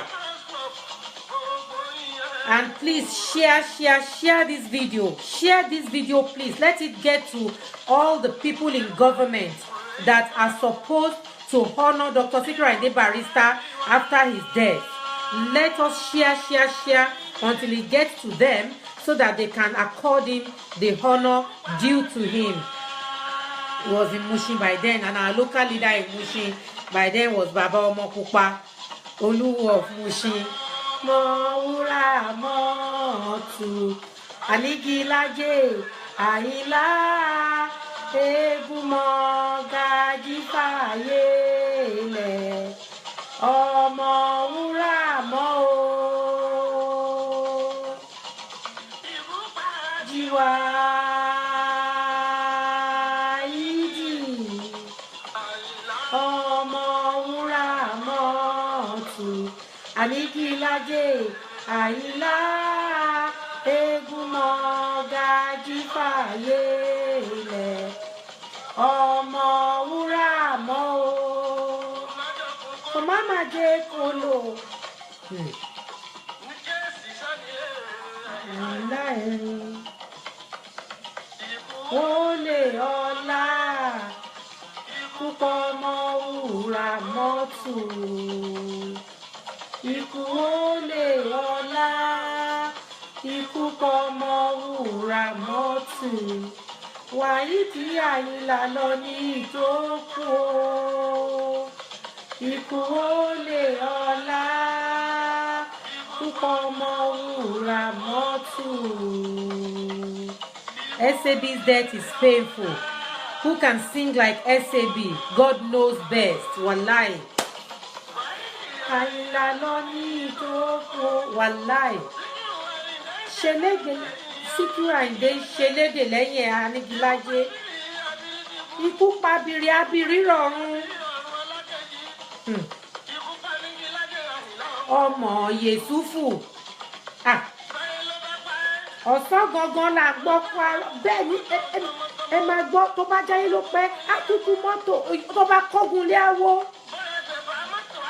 Tó bá rẹgbẹ̀fà mọ́tò àdànù. Síkú síbi aṣọ ẹ̀gbẹ́ wà.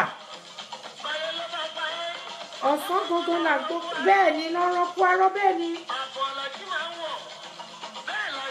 Àjìlá fọ́ máa ń wọ̀ bẹ́ẹ̀ ni.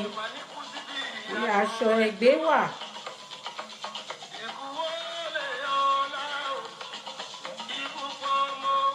Ejo, if I do not acknowledge you, it is because I cannot see the comments. I cannot see all the comments, much as I try.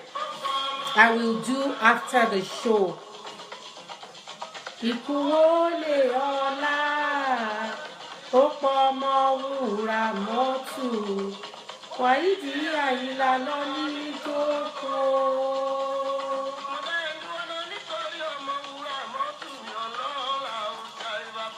I'm still looking for that Teslim Balogun. I saw that song somewhere.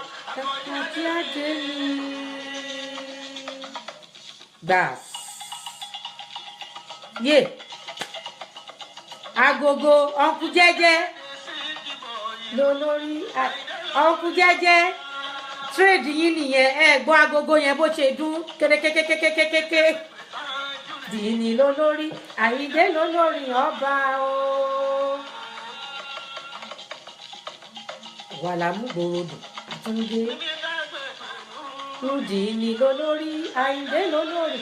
Every time Barrister will acknowledge his bandmates, his band boys. Àyìndé lolórí ọba. Barrister máa pọ́n àwọn ọmọlẹ́yìn ẹ̀ lé ní every time. Lórí ọba. Bọ́ bá tiẹ̀ ń jà nínú ilé wọn ní ojú gbogbo yẹn ó máa pọ́n wọn lé ni. Ní ó ṣe bẹ̀fẹ́ bẹ́ ò fẹ́ yí ó ṣe ọlọ́run ọba ní ó ṣe bẹ́bẹ́ ò fẹ́ yí ó ṣe. Ìlú ní àyànṣẹ́lá ìrọ̀rọ̀ ó dọ̀la o. Ìtìgbé mi. Òkúta wẹ́rẹ́ wẹ́rẹ́ wẹ́rẹ́ òkè gbé mi. Ọkùn jẹ́jẹ́ bẹ́ẹ̀ ni o, wọ́n gbéṣẹ́ ọwọ́ yìí yọ, agogo yẹn ń dún kérékékékékéké. Ó wá ṣe èrè kó gẹrí ọ̀nà ẹ̀ ló pọ̀, òwe Yorùbá nìyẹn. Ó wá ṣe èrè kó gẹrí ọ̀nà ẹ̀ ló pọ̀, bẹ́ẹ̀ ni. Ó wo lórí kó ṣe bí Aláyìndé, àyànmọ́ ni kádàrá. Ẹ gbọ́, so many times làlájì àgbà máa na alájì máa ń confam pé sẹ́ àlóhùn ló lórí. So many times in all of his records. Ẹ tún gbọ́ bàlájì ṣe sọ níbẹ̀ yẹn. Ó wo lórí kó ṣe bí Àyìndé. Ẹ gbọ́.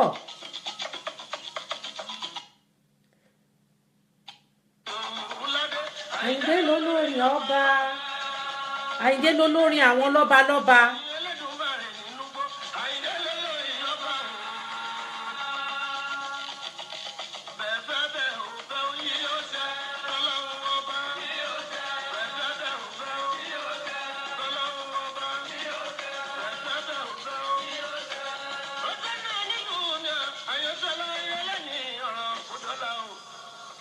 Mo fẹ́ ká tún bẹ̀ yẹn gbọ́ ni.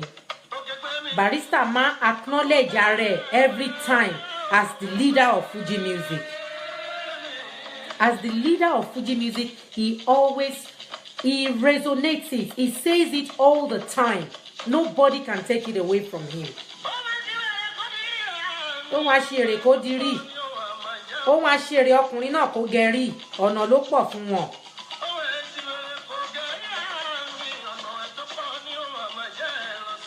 Ohun olórin kó ṣe bí Àyìndé.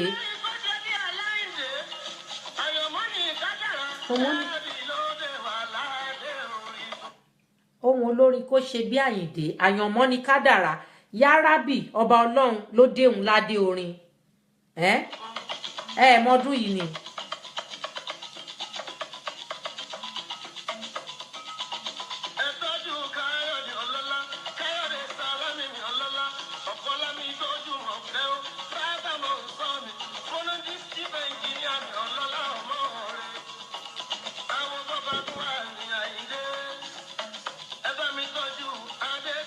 Jòjòló bàbá do wá tì mí ọlọ́lá o.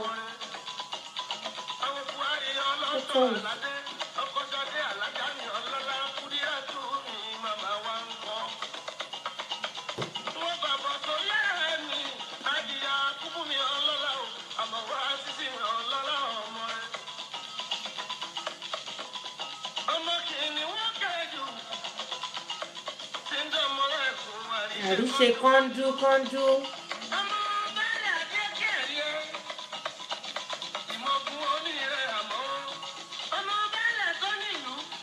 Ọ̀tọ̀ ló lára oko.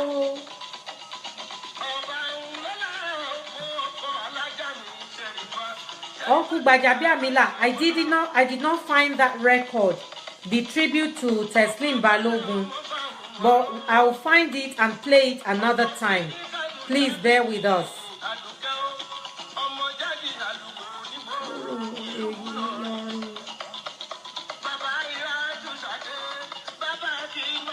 SAB's death is painful. Benny, very painful. Car.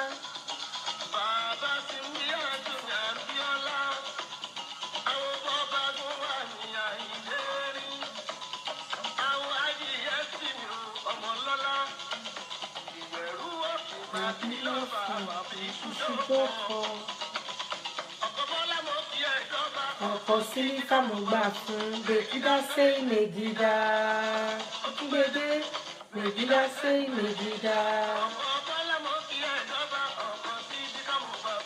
mègídá sí mègídá gbígbé ló gbèdé mègídá sí mègídá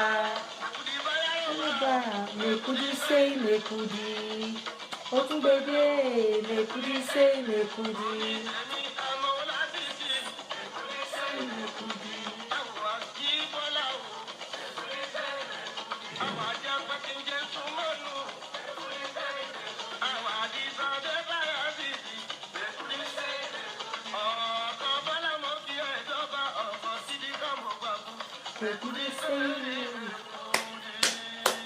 All for you, Baboloye. All for you, for the love of SAB. I'm really enjoying the music. Thank you. I'm really enjoying being with you too, hanging out with you. There is something I'd like to play, which is divergent from what we've been playing along. Barrister was live in Porto Novo in the 80s. Before some people even think that they will go into the west coast of Africa to do music, Barrister was in Porto Novo. He's been many times before that, but this particular one he did in Cotonou, in Porto Novo, Cotonou. I don't know if you can hear it. It's a live play, but very nice.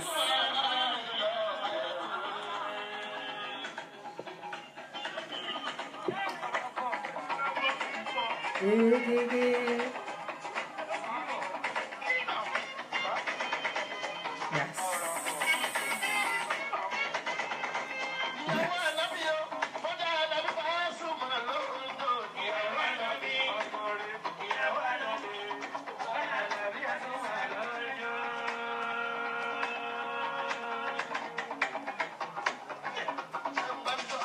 At this party, you know, Barrister was even spraying the celebrants.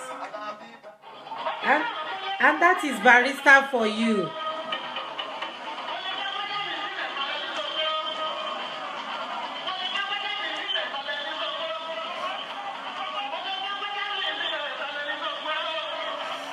Barrister.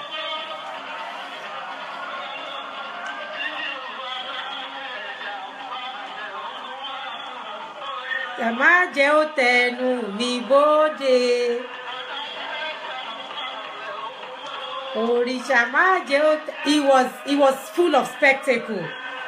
You need to see the video of this record playing. Barrister was using his agbada to sweep the floor. You know, which is part of his spectacle.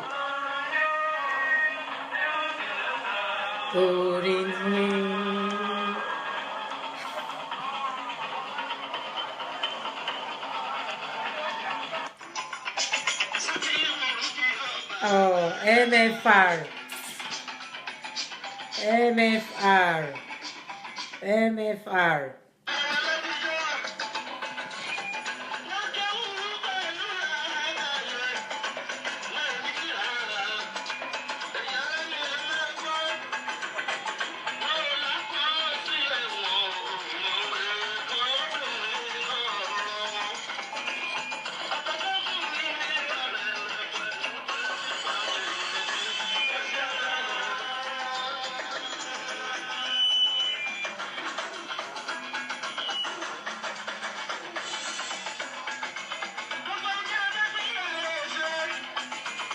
Somebody said current affairs.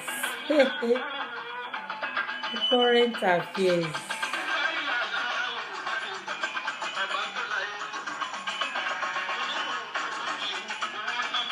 Okay. All right. We'll play the current affairs for them. Okay, I'm playing current affairs.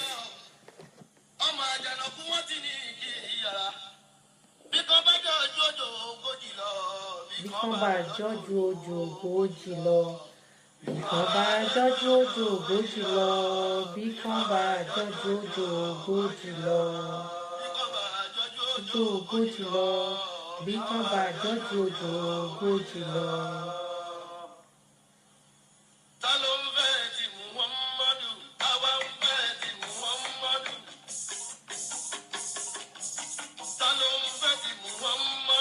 Àwa ń fẹ́ ti Muhammadu.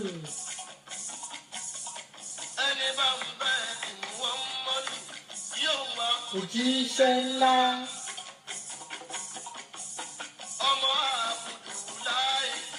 Ọmọ Aminatu. Mọ́tà.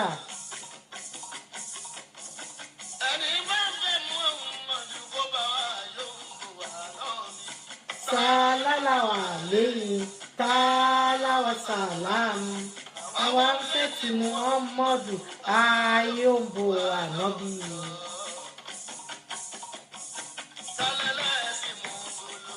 Àwa lẹ́lẹ́sìn Mùsùlùmí.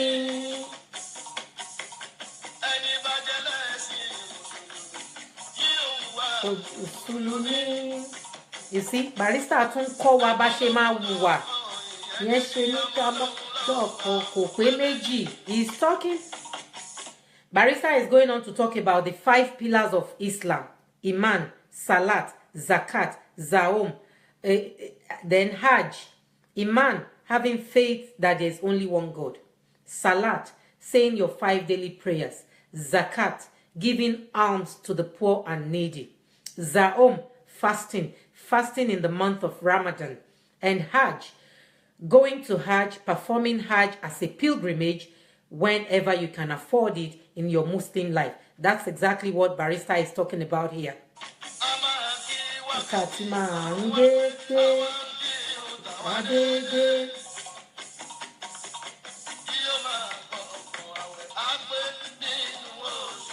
Madano. Sakadede. Sakadede. Mokamodino. Jaliyaji. Olema jaliyaja.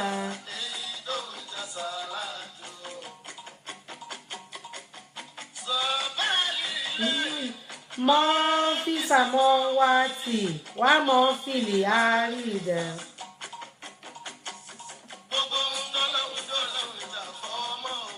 Fún wa ìdù lókè ẹ ká mi ṣàfọ̀mọ́ ẹ o.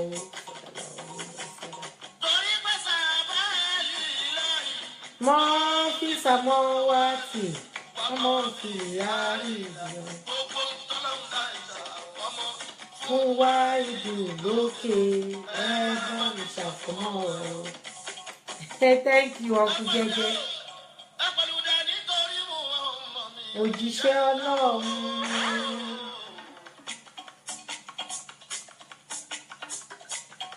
When it comes to Fuji, SAB was and still the key holder, reference LPO for Osiefa in Epe and Saro in Ilorin. Gbàfọ́gẹ́ Oche Babolóyè, nice one. Àwọn rẹ́kọ̀dù yẹn ga jù. Àwọn rẹ́kọ̀dù yẹn ga jù. Rẹ́kọ̀dù Bàbá Osiefa in Epe and Alhaji Saro in Ilorin. Gbàfọ́gẹ́ gbà ni. Ló yẹ fún Olúwa mi o.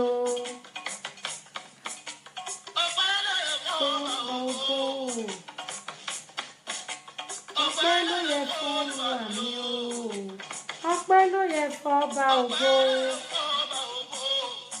Ọba tó ṣẹ̀dá ọ̀run pẹ̀lú ilẹ̀ o. Ó dẹ̀rọ̀ kó sínú igbó. Ó dá ìrà tó ń rìn lórí ilẹ̀. Ó dẹja sínú ibú. Ànábì Adam pẹ̀lú nànà àwáwù Adam and Eve lọ́lọ́run dá kẹ́yìn tó fi wọ́n ṣaláṣẹ sórí ilẹ̀. Ọpẹ́ ló yẹ fún ọba ògo.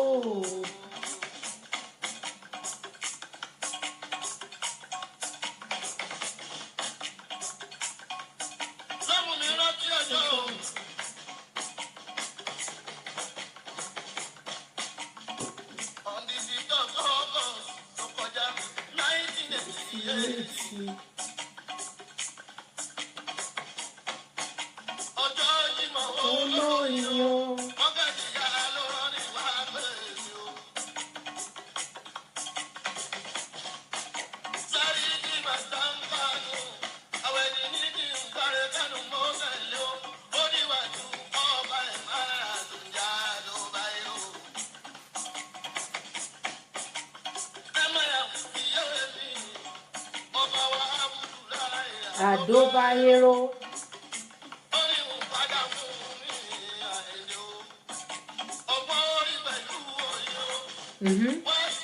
You see, Alhaji is saying that Adobayero at that time called on him. He went to Kano. Adobayero called to honor him. And he said to him, Sikiru Ayinde Barrister, the wisdom and knowledge with which you sing, the wisdom and knowledge found in your songs is the reason I'm going to bestow upon you this honor of Serikin Waka, King of Music. Kano. Ọ̀rọ̀ ìjìnlẹ̀ inú Quran tó máa fi ń kọrin, tó mọ gbogbo orin tó mọ́gbọ́n dání.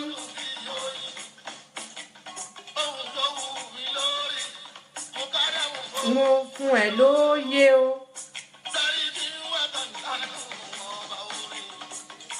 Ṣé bólórin Haúsá wà ń bẹ̀ tí Adobayero pe Barrister?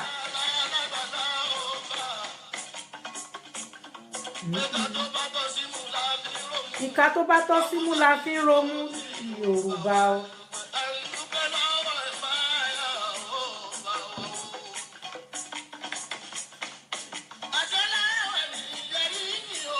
Bàbá ní àṣẹláwà ní yẹrí òun. Kí ń bà á. Àmì yíyọ o.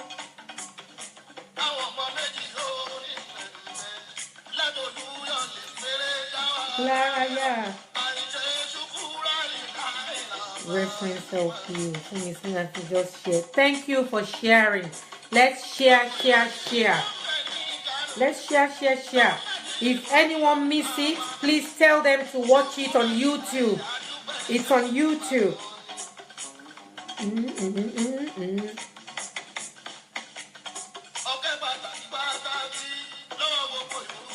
Community.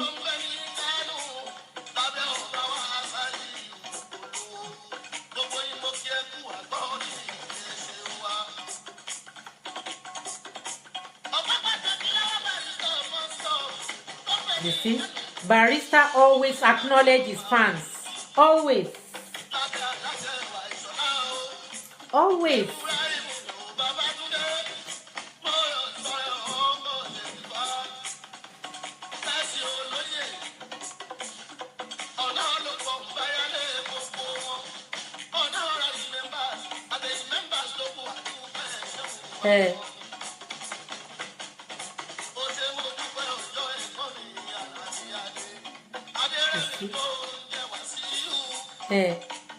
He will acknowledge everybody. He will acknowledge everybody, big and small. Ever so humble.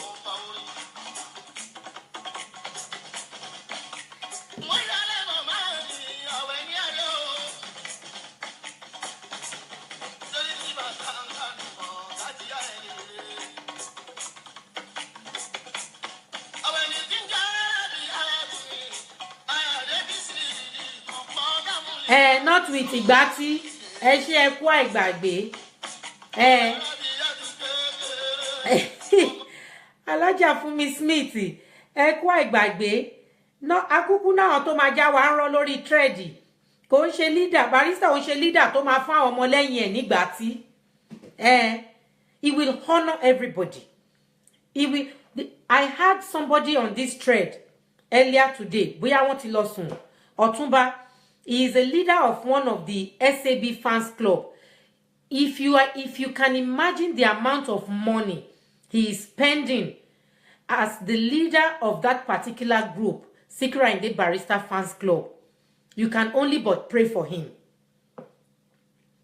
He spends so much, he invests so much just to see the success of Sikiru Ayinde Barrister.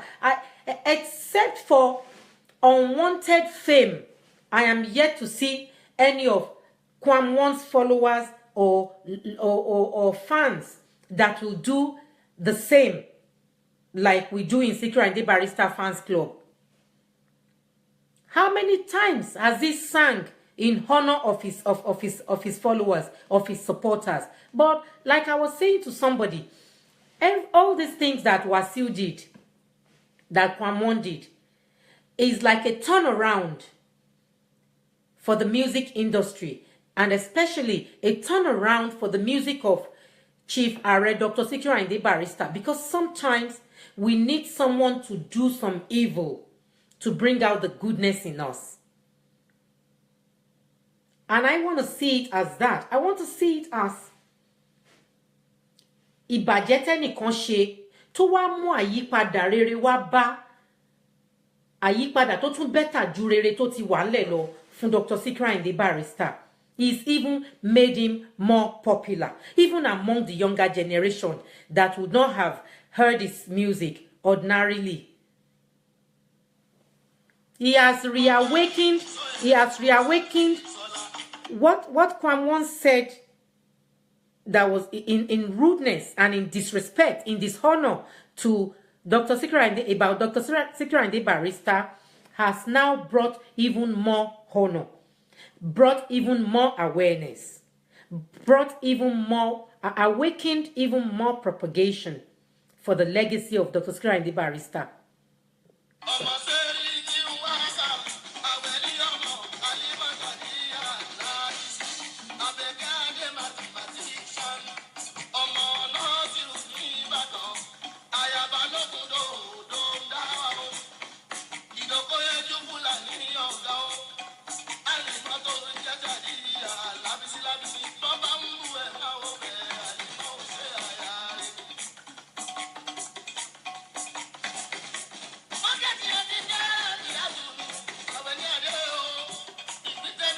Ogun. Wow.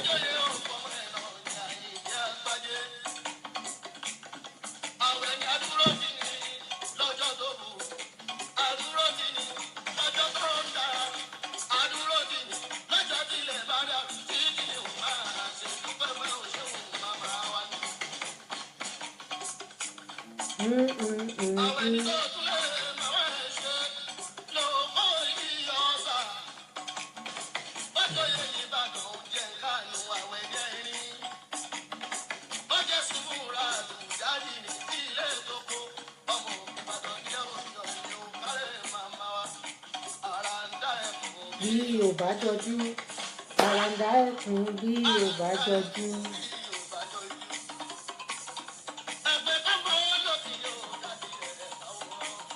Àràǹdà ẹkùn bí ò bá jọjú.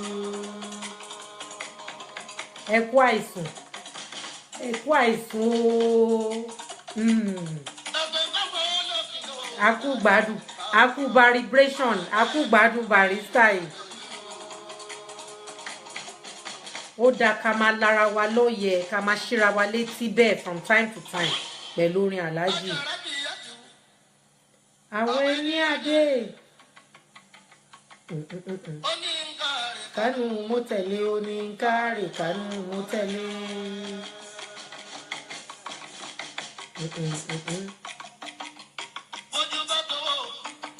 Òun lówó ń tán, bójú bá taṣọ, òun la ṣọ́yà, bójú bá tilẹ̀, òun nílé ó.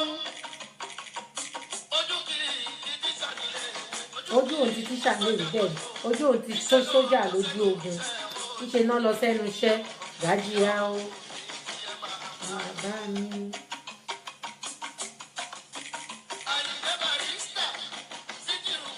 Lọ́lá fún gbogbo olórin.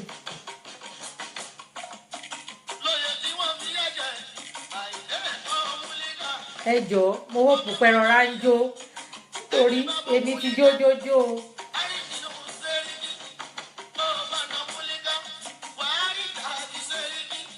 Àjàgà sẹ́ríkì wàríjà Nàgàjíà àjàgà kó wá lọ sẹ́ríkì wàríjà Adóbayérò. Gídáńyárì ni ó sùn ṣẹ́gbọ́. Gídáńmájì ni ó sùn ṣẹ́gbọ́. Dé bá Síkírù lọ. Alàgbà bá Síkírù wọn tẹ láyìndé. Gbogbo olórin ṣẹ́gbọ́ best traditional musician. Ṣẹ́gbọ́ best traditional musician fún gbogbo olórin ní Nàìjíríà. Oyè ti pọ̀ jù. Iye kò máa ní ìbàjẹ́ lórí ẹ̀. Pa ọ̀tún onílé apá òsì tẹ láyìndé kò burú.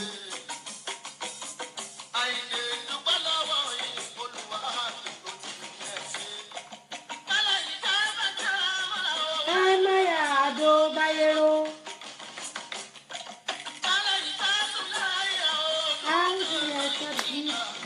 Kama ijinda.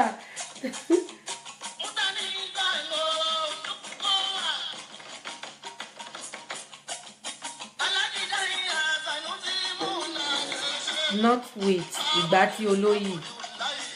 Maya Adóbayérò. Adóbayérò.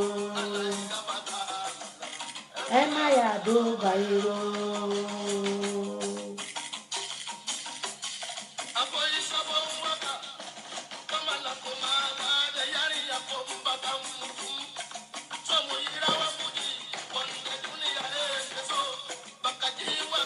Barrister nìyẹn for you. Ó tún jójú Haúsá. Maliyo ja maliyo na wa maliyo. Maliyo. Maliyo. Maliyo. Maliyo. Maliyo. Maliyo. Aris, Aris, Aris, Aris, Sabaka. Sabaka, Aris, Aris, Aris, Sabaka.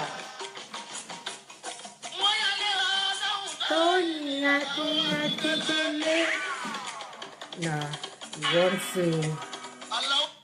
we want to. That's current affairs.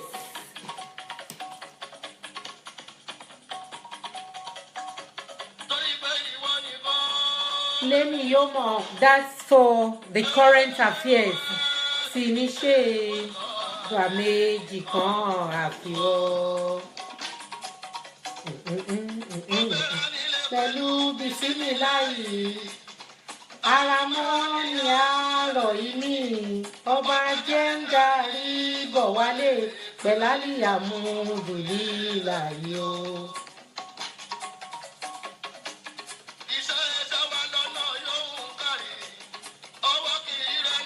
Àìní bọ̀ wálé.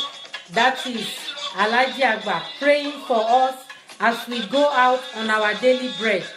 Bí èní ṣe jẹ́ Monday tó jẹ́ ọjọ́ Ajé, àdúrà Alhaji inú rẹ́kọ̀dù yá mọ́ gbogbo wa. Ohun tá à ń wá tá máa jẹ òun la máa wá lọ. Lágbára Ọlọ́run ọwọ́ wa tó a ní pàdé ohun tó máa jẹ wá o.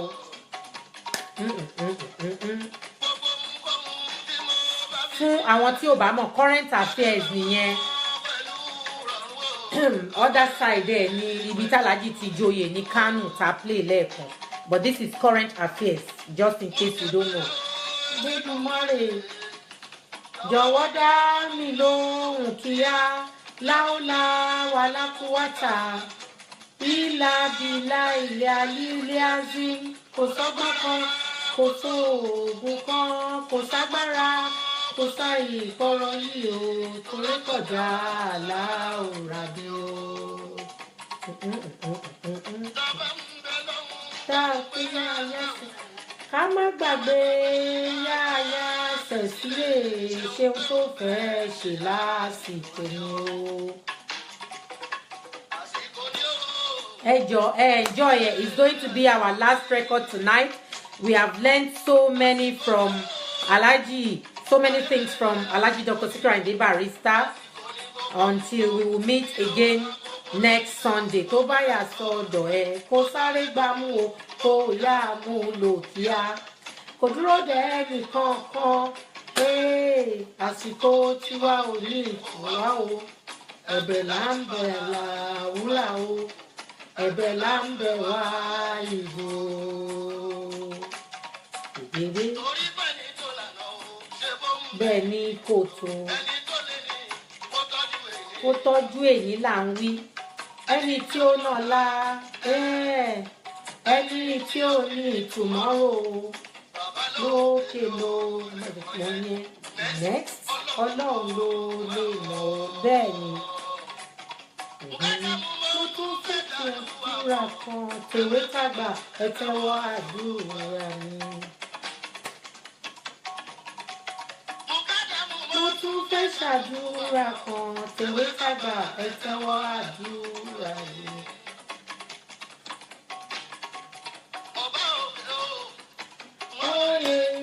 Ọba òkè tó ṣe ṣàyí àwa kó má nígbà sáà náà lọ́wọ́ àwa. And it's good that we are playing current affairs because it is even relevant. It is relevant in the Nigeria and Africa of today. Regardless of the fact that Alhaji sang this song many years ago.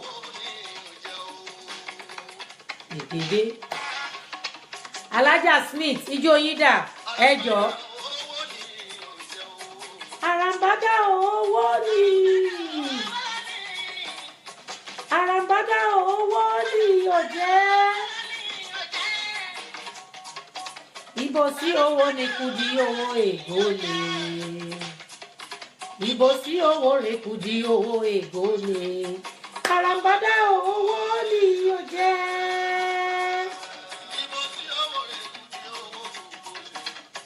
Arambada owó ni ọ̀jẹ́. Ìlà ìwà ìdú. Arambada owó ni ọ̀jẹ́. Má jẹ́ ní ẹ lọ́rùn. Arambada owó ni ọ̀jẹ́.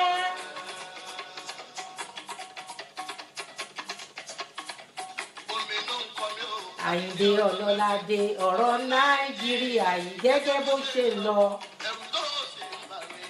Kábẹ̀lúwà o.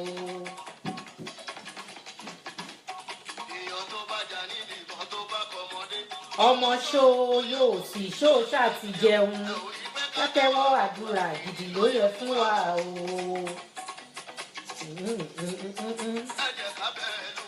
Àláwùrà bí ẹ̀jẹ̀ kábẹ́ Olúwa.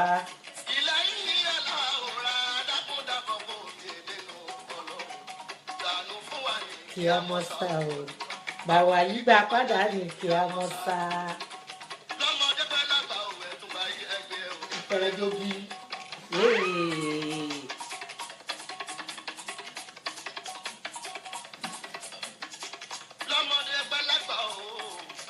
Ẹ̀túngbà yìí ẹgbẹ́ yẹ̀wò ní Fẹ́rẹ́dógí.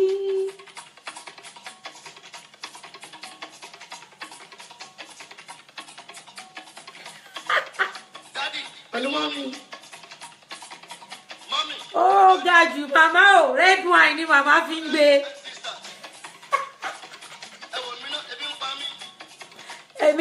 Èmi ò lè ṣáyé oní red wine màmá. Ọlọ́run jẹ́ kí n dàbí yín, ohùn mi mu. Kò ní lọ lẹ́nu mi ni.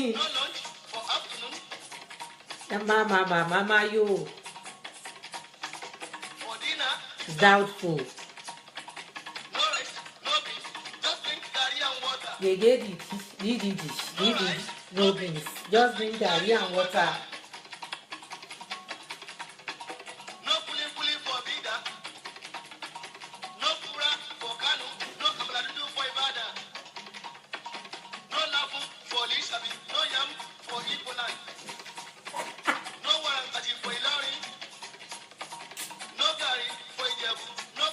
For Egbado, no rice or fada. Yay! Being conquer. No uniform, no boot. No shoe, no socks, don't come To school tomorrow. Ẹ wo gbà t'Alhaji ti kọrin. ẹ wò bàtàlájì kọrin yìí, and it still remains relevant. It still remains relevant. Like a baby, oh, if you come, you go cry like a baby, oh. Mama ẹ máa ṣayé lọ pẹ̀lú red wine, mo ń gbádùn yín bẹ́ẹ̀, mo ń gbádùn ayé, irú ayé yẹn ni mo like ayé yẹn màmá, ẹ máa ṣayé lọ pẹ̀lú red wine. Nígbà mi àtẹ̀lé mi wá ṣe, nígbà mi àtẹ̀lé mi wá ṣe, kò sówó tí o fi ràwé o, ìgbà tí o sówó tí o fi ràwé, ọ̀nà wo ni o fi kàwé mi. That is Barrister for you. Ìsẹ̀yìn lè ṣàdúrà fún yín, ẹ lànà tá ó fi kàwé o. Ṣé ń gbọ́ orin tí Barrister tó ń kọ ipe, so that this generation can pray for you, our leaders. Set us a good path of education. Give us good education. He sang about students that did not have uniform to take to school, that did not have books to take to school. The teacher was threatening to beat them. The child had to say to the teacher, come on, my parents do not have the money. They cannot afford school uniform and schools. What do I do? And he sang this many years ago. His song remains relevant at all times. They are ageless. They are timepieces, all his songs. Ẹ jọ̀ọ́ mi gbóyìnbó, ẹ máa bá mi gbà bẹ́ẹ̀ bí bá ṣe ń ṣàlàyé.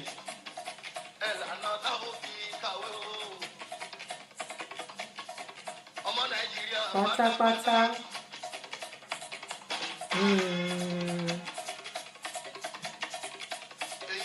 Bẹ́ẹ̀ lájò àti èyí tó ń bẹ nílẹ̀ yìí o, Àyìndé mo nímọ̀ràn kékeré, èyí tí mo rò lọ́kàn o, báun ló lè gbọ́ ẹni báun ló lè gbà.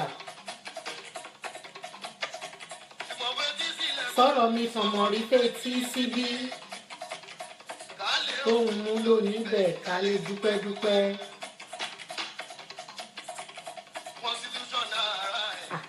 Ẹ wo onífújì mélòó ló máa ń sọrú ẹ̀. Barrister is there saying, I have a little advice thought of within me.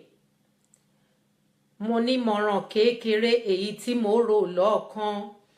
Ẹni tó bá wùn kó gbọ́, ẹni tó bá wùn kó gbà. Ṣùgbọ́n fetí sílẹ̀ sọ̀rọ̀ mi sọ̀mọ́rí fetí síbí. Listen to me. Listen to me. I am expressing my constitutional right as a Nigerian. That is Barrister for you. He will speak, but he will speak affirmatively. He will speak with all the truthfulness. That's him. He will express himself, regardless of whose ox is being God. Prince Ayodele Adenuga, thank you very much. Thank you very much. Mo gbà fún ètò yìí gan. Constitutional right, lẹ́tọ́ tí mo ní gẹ́gẹ́ bí ọmọlẹ̀ yìí. I am expressing my constitutional right as a citizen of this country, and he speaks with authority. Tó ń ṣe ní Nàìjíríà yìí, pẹ̀tẹ̀pẹ̀tẹ̀ tí wọ́n bá nà ní papọ̀ lọ́ọ́ládé, ẹni yòówù tó lè tàbà má fi ṣe bínú rárá. Òwe ló sọ pé olóòótọ́ kì máa yí lẹ́ni.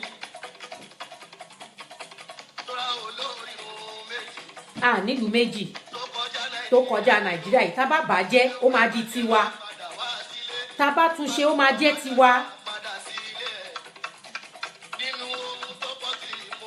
Tó ń dá wa láàmú, mo ní mẹ́fà tó ṣe kókó. Ìmọ̀ tara ẹni nìkan, àìníbẹ̀rù Ọlọ́run lọ́kàn, àìnífẹ̀ẹ́ ara dénúdénú, àìlèmú sùúrù, àfọwọ́fà, àmọ̀jù, tàbà má fi ṣe bínú rárá. Òwe ló sọ pé olóòótọ́ kì máa yí lẹ́ni. Ege dìdì dídì, mama yò ní Babangida. pẹ̀lú Augustus Aikomu, AFRI members pátápátá, honourable ministers, state governors lápapọ̀, àtẹ̀yìn tó jẹ́ commissioners, chairman local government pátápátá, àtẹ̀yìn newly elected councillors, Nàìjíríà pátápátá. A ò pé ẹ ṣe púpọ̀. Múra sọ̀rọ̀ yìí o. A ràn yín lọ́wọ́. Ìbẹ̀rẹ̀ kì í ṣe oníṣẹ́ ẹni tó bá rọ́jú tó ní àforítì títí tó fi dópin.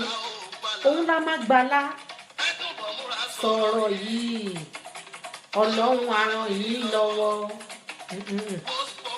Vox Populi Vox Day, the voice. Ṣẹ́gbọ́ Barrister ó ní Vox orin ti lọ àṣàkáṣà ló kù. Prince Ayọ̀délé Adénúgà. Barrister ní Vox Populi Vox Day, the voice of the people is the voice of God, asking the leaders to listen to the voice of the people.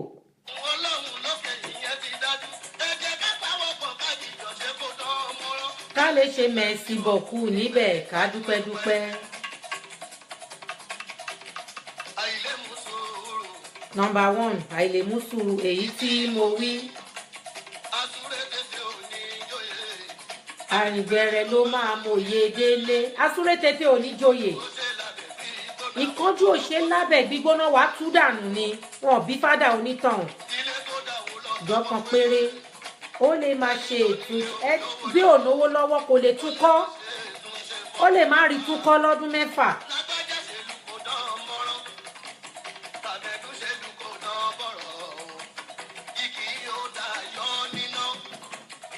Tọ̀hún ó da ayọ̀ sọnù kì í jọ́bẹ̀ ó tètè jiná kíá o. Èṣù tá a bá ti mọ̀ lọ́jọ́ tó ti pẹ́ ó sàn ṣe àǹgẹ̀lì ta ìgbúrò ẹ̀. Ẹ jẹ́ ká fọwọ́sowọ́pọ̀. Ká lè ṣe mẹ̀sì bọ̀kú níbẹ̀ ká dúpẹ́. Latin lórí Nàìjíríà yìí. Ìdèmọ̀ náà fi wé ta ní wákàtí kan péré láti tèkó lọ sí Ìbàdàn. Àtàgbé mọ́tò sọ́nà. Afogún ṣẹ́jú dé Ṣàgámù. Impatience tó padà ṣèkó fẹ̀díra kó fógun ṣẹ́jú rìn. Kó fẹ̀díra. Ṣé ìṣẹ́jú 40 péré. Ẹni tó lè sáré pé kó fogun. Ẹ máa wo analysis, ẹ máa wo bó ṣe bí Alhaji ṣe ń to orin. Ẹ máa wo bó ṣe ń to orin pẹ̀lú àlàyé, pẹ̀lú làákàyè.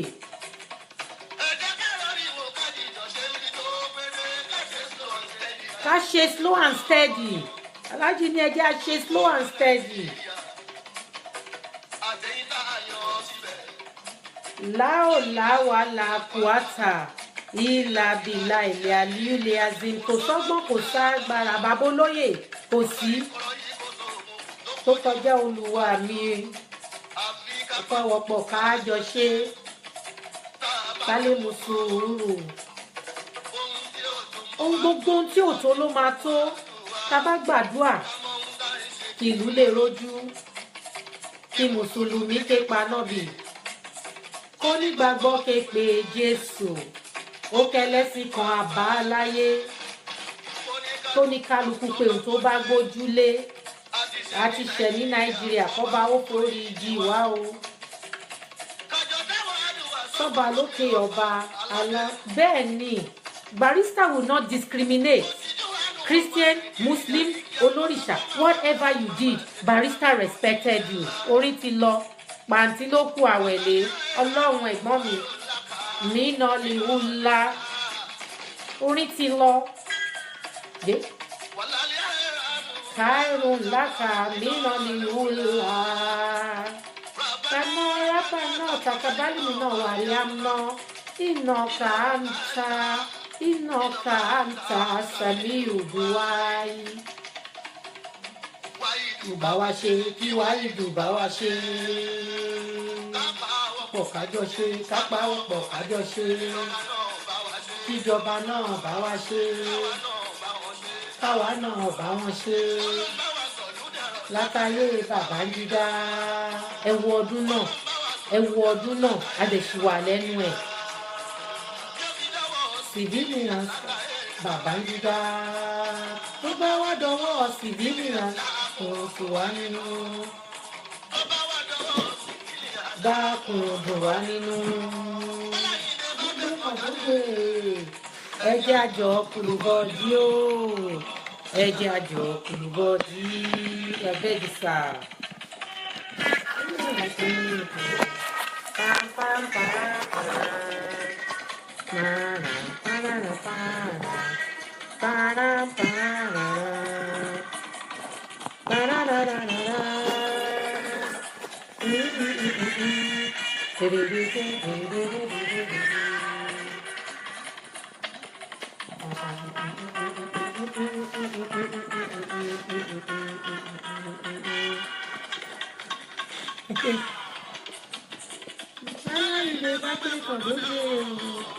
Ẹjẹ àjọ kùlùbọdí o ẹjẹ àjọ kùlùbọdí.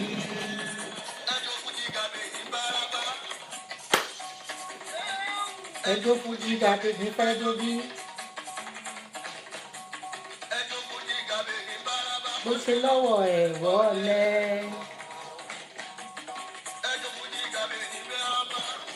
Ìmọ̀ tó ṣe kámẹ́rà mi o.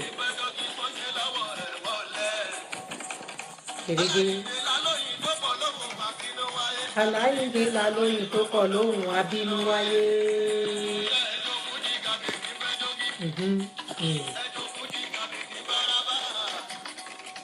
Sorry. We have to go back to ilé kéwú. K1 has to go back to ilé kéwú. Àwọn náà mọ̀. Wọ́n lọ ilé kéwú o. Wọ́n lọ ilé ṣọ́ọ̀ṣì o. Àwọn náà mọ̀ o. Bèrè kan. Ibi tó bá wù wọ́n kán lọ sísí mi. Tó bá wù wọ́n kán lọ kọ́ kéwú.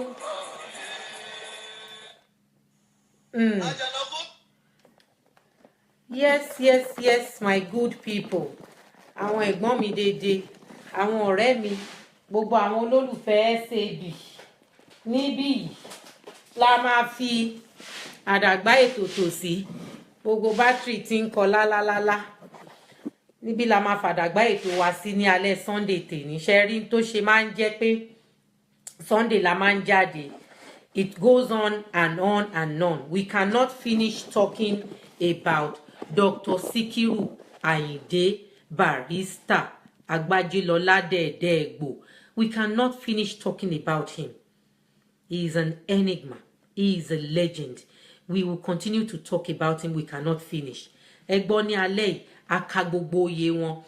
We're going to start a series where we will be reading. There are books on Dr. Sikiru Ayinde Barrister. We will be reading it. We will be sharing what is in the book. We will be sharing his life, his legacies, what he did in the past, what he stood for, and what he continues to stand for. We will be sharing it. We will be educating ourselves.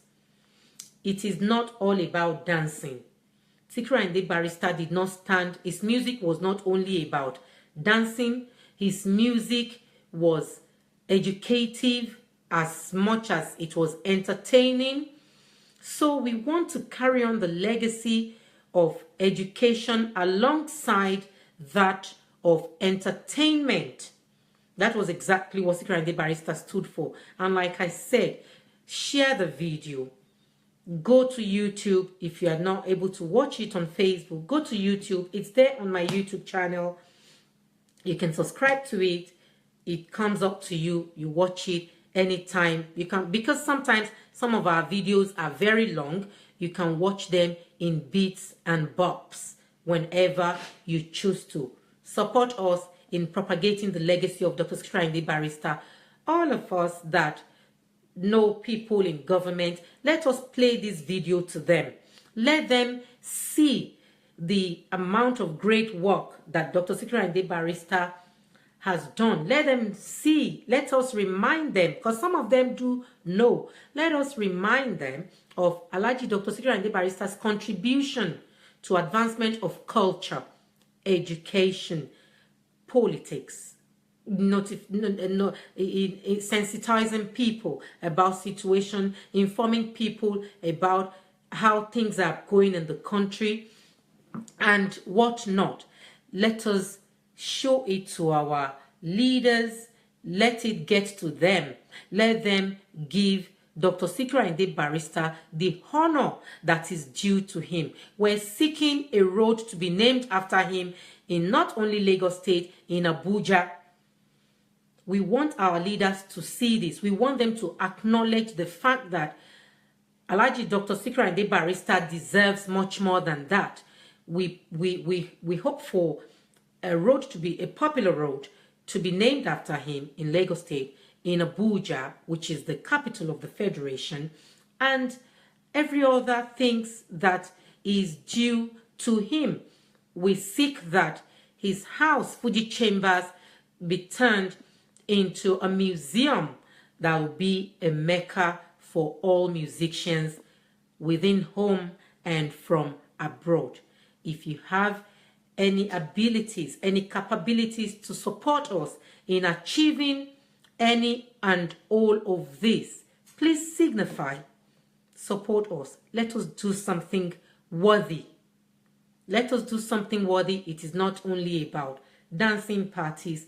Let us do something that will be able to say in the future that, yes, I was part of this awesome achievement. Let us do something we'll be able to say to our children, yes, I was part of that movement that sought recognition and even more recognition for Alhaji Chief Dr. Sikiru Ayinde Barrister. On that note, I'm going to leave you and love you by saying, gbogbo wa la ma ní ẹ̀yìn tó dáa, ọmọ rere á gbẹ̀yìn gbogbo wa, inú wa dùn, ayọ̀ wa kún. Spirit Sikiru Ayinde Barrister, gbogbo àwa olólùfẹ́ náà á dúró tì wá, kò ní padà lẹ́yìn wa, apákápá ò ní ká wa, ẹ̀mí kan ò ní mì wá, à náyọ̀ lórí ọmọ, à ní lórí ọkọ, à ní lórí ìyàwó pẹ̀lú. Ṣùgbọ́n gbogbo ẹ̀ jùlọ orílẹ̀-èdè wa á tòrò, omi tútù á sọ̀kalẹ̀, òjò tútù, òjò àlàáfíà, òjò ìdùnnú, òjò ayọ̀ á rọ̀ sí orílẹ̀-èdè wa. Ẹyẹ á máa ké bí ẹyẹ, eku á máa ké bí eku, owó á máa gbé àpò oníkálukú, inú oníkálukú á dùn. Ọlọ́run á bá wa dá ọwọ́ gbogbo wọn ń pààyàn, á bá wa dáwọ́ ẹ̀ dúró. Gbogbo nǹkan á tò létò nílùú wa ní agbára Ọlọ́run, nítorí pé gbogbo àwọn nǹkan tí bàbá wa Sikiru Ayinde Barrister tó máa ń wíṣì fún náà nìyẹn. Good morning, Mama Grassroots. Please kindly have a nice day. Love you always. Baboloye Ademola, I love you too. I love you, love you, love you. Alaja Smith, everybody. Otumba Muili, all my uncles, Uncle Jeje, Uncle Bajabia Mila from US. I acknowledge everybody. Kapodi Tuti, everyone. Uncle Larry Jagun, Auntie Shola Makoli, Ola Ibrahim. In fact, numerous to mention. You have been so good to me. You have been so kind to me. You've had wonderful words. I thank you. For whoever, Ashanti Shole especially, I cannot express enough love and admiration for Ashanti Shole. Uncle Meeting Baja, yes. Aremu Ologunshoro, yes. Baba Jiniola, yes. Taslim Adeyemi Shuti. Uncle Jeje, I cannot thank you enough. Baba Mini. I cannot just thank you enough. You know, Mr. Leke Adeko Maya, Pastor Benga Shibeku from US, Senior Lanre Senior Ajasa. In fact, it's too much. Sidoff ZD, I cannot but thank all of you enough. Yes. Otumba Muili, I have mentioned your name. Too much love and respect. Ogami, Med Ademola Ajani, Elijah Fumi Smith, you're awesome. You're awesome. You're awesome. Awesome sister. I got there. Thank you. Toluwala Shegod Labudi. I hope you enjoyed how I serenaded you earlier tonight. singing Barrister for you. You know, and as well, I hope we have learned a lot. I read out a lot of some of the achievements of Dr. Sikiru Ayinde Barrister. I hope we have all learned. There is a whole lot more. There's a book on barrister out there. We can all buy them. It is written by Elder Odeyemi.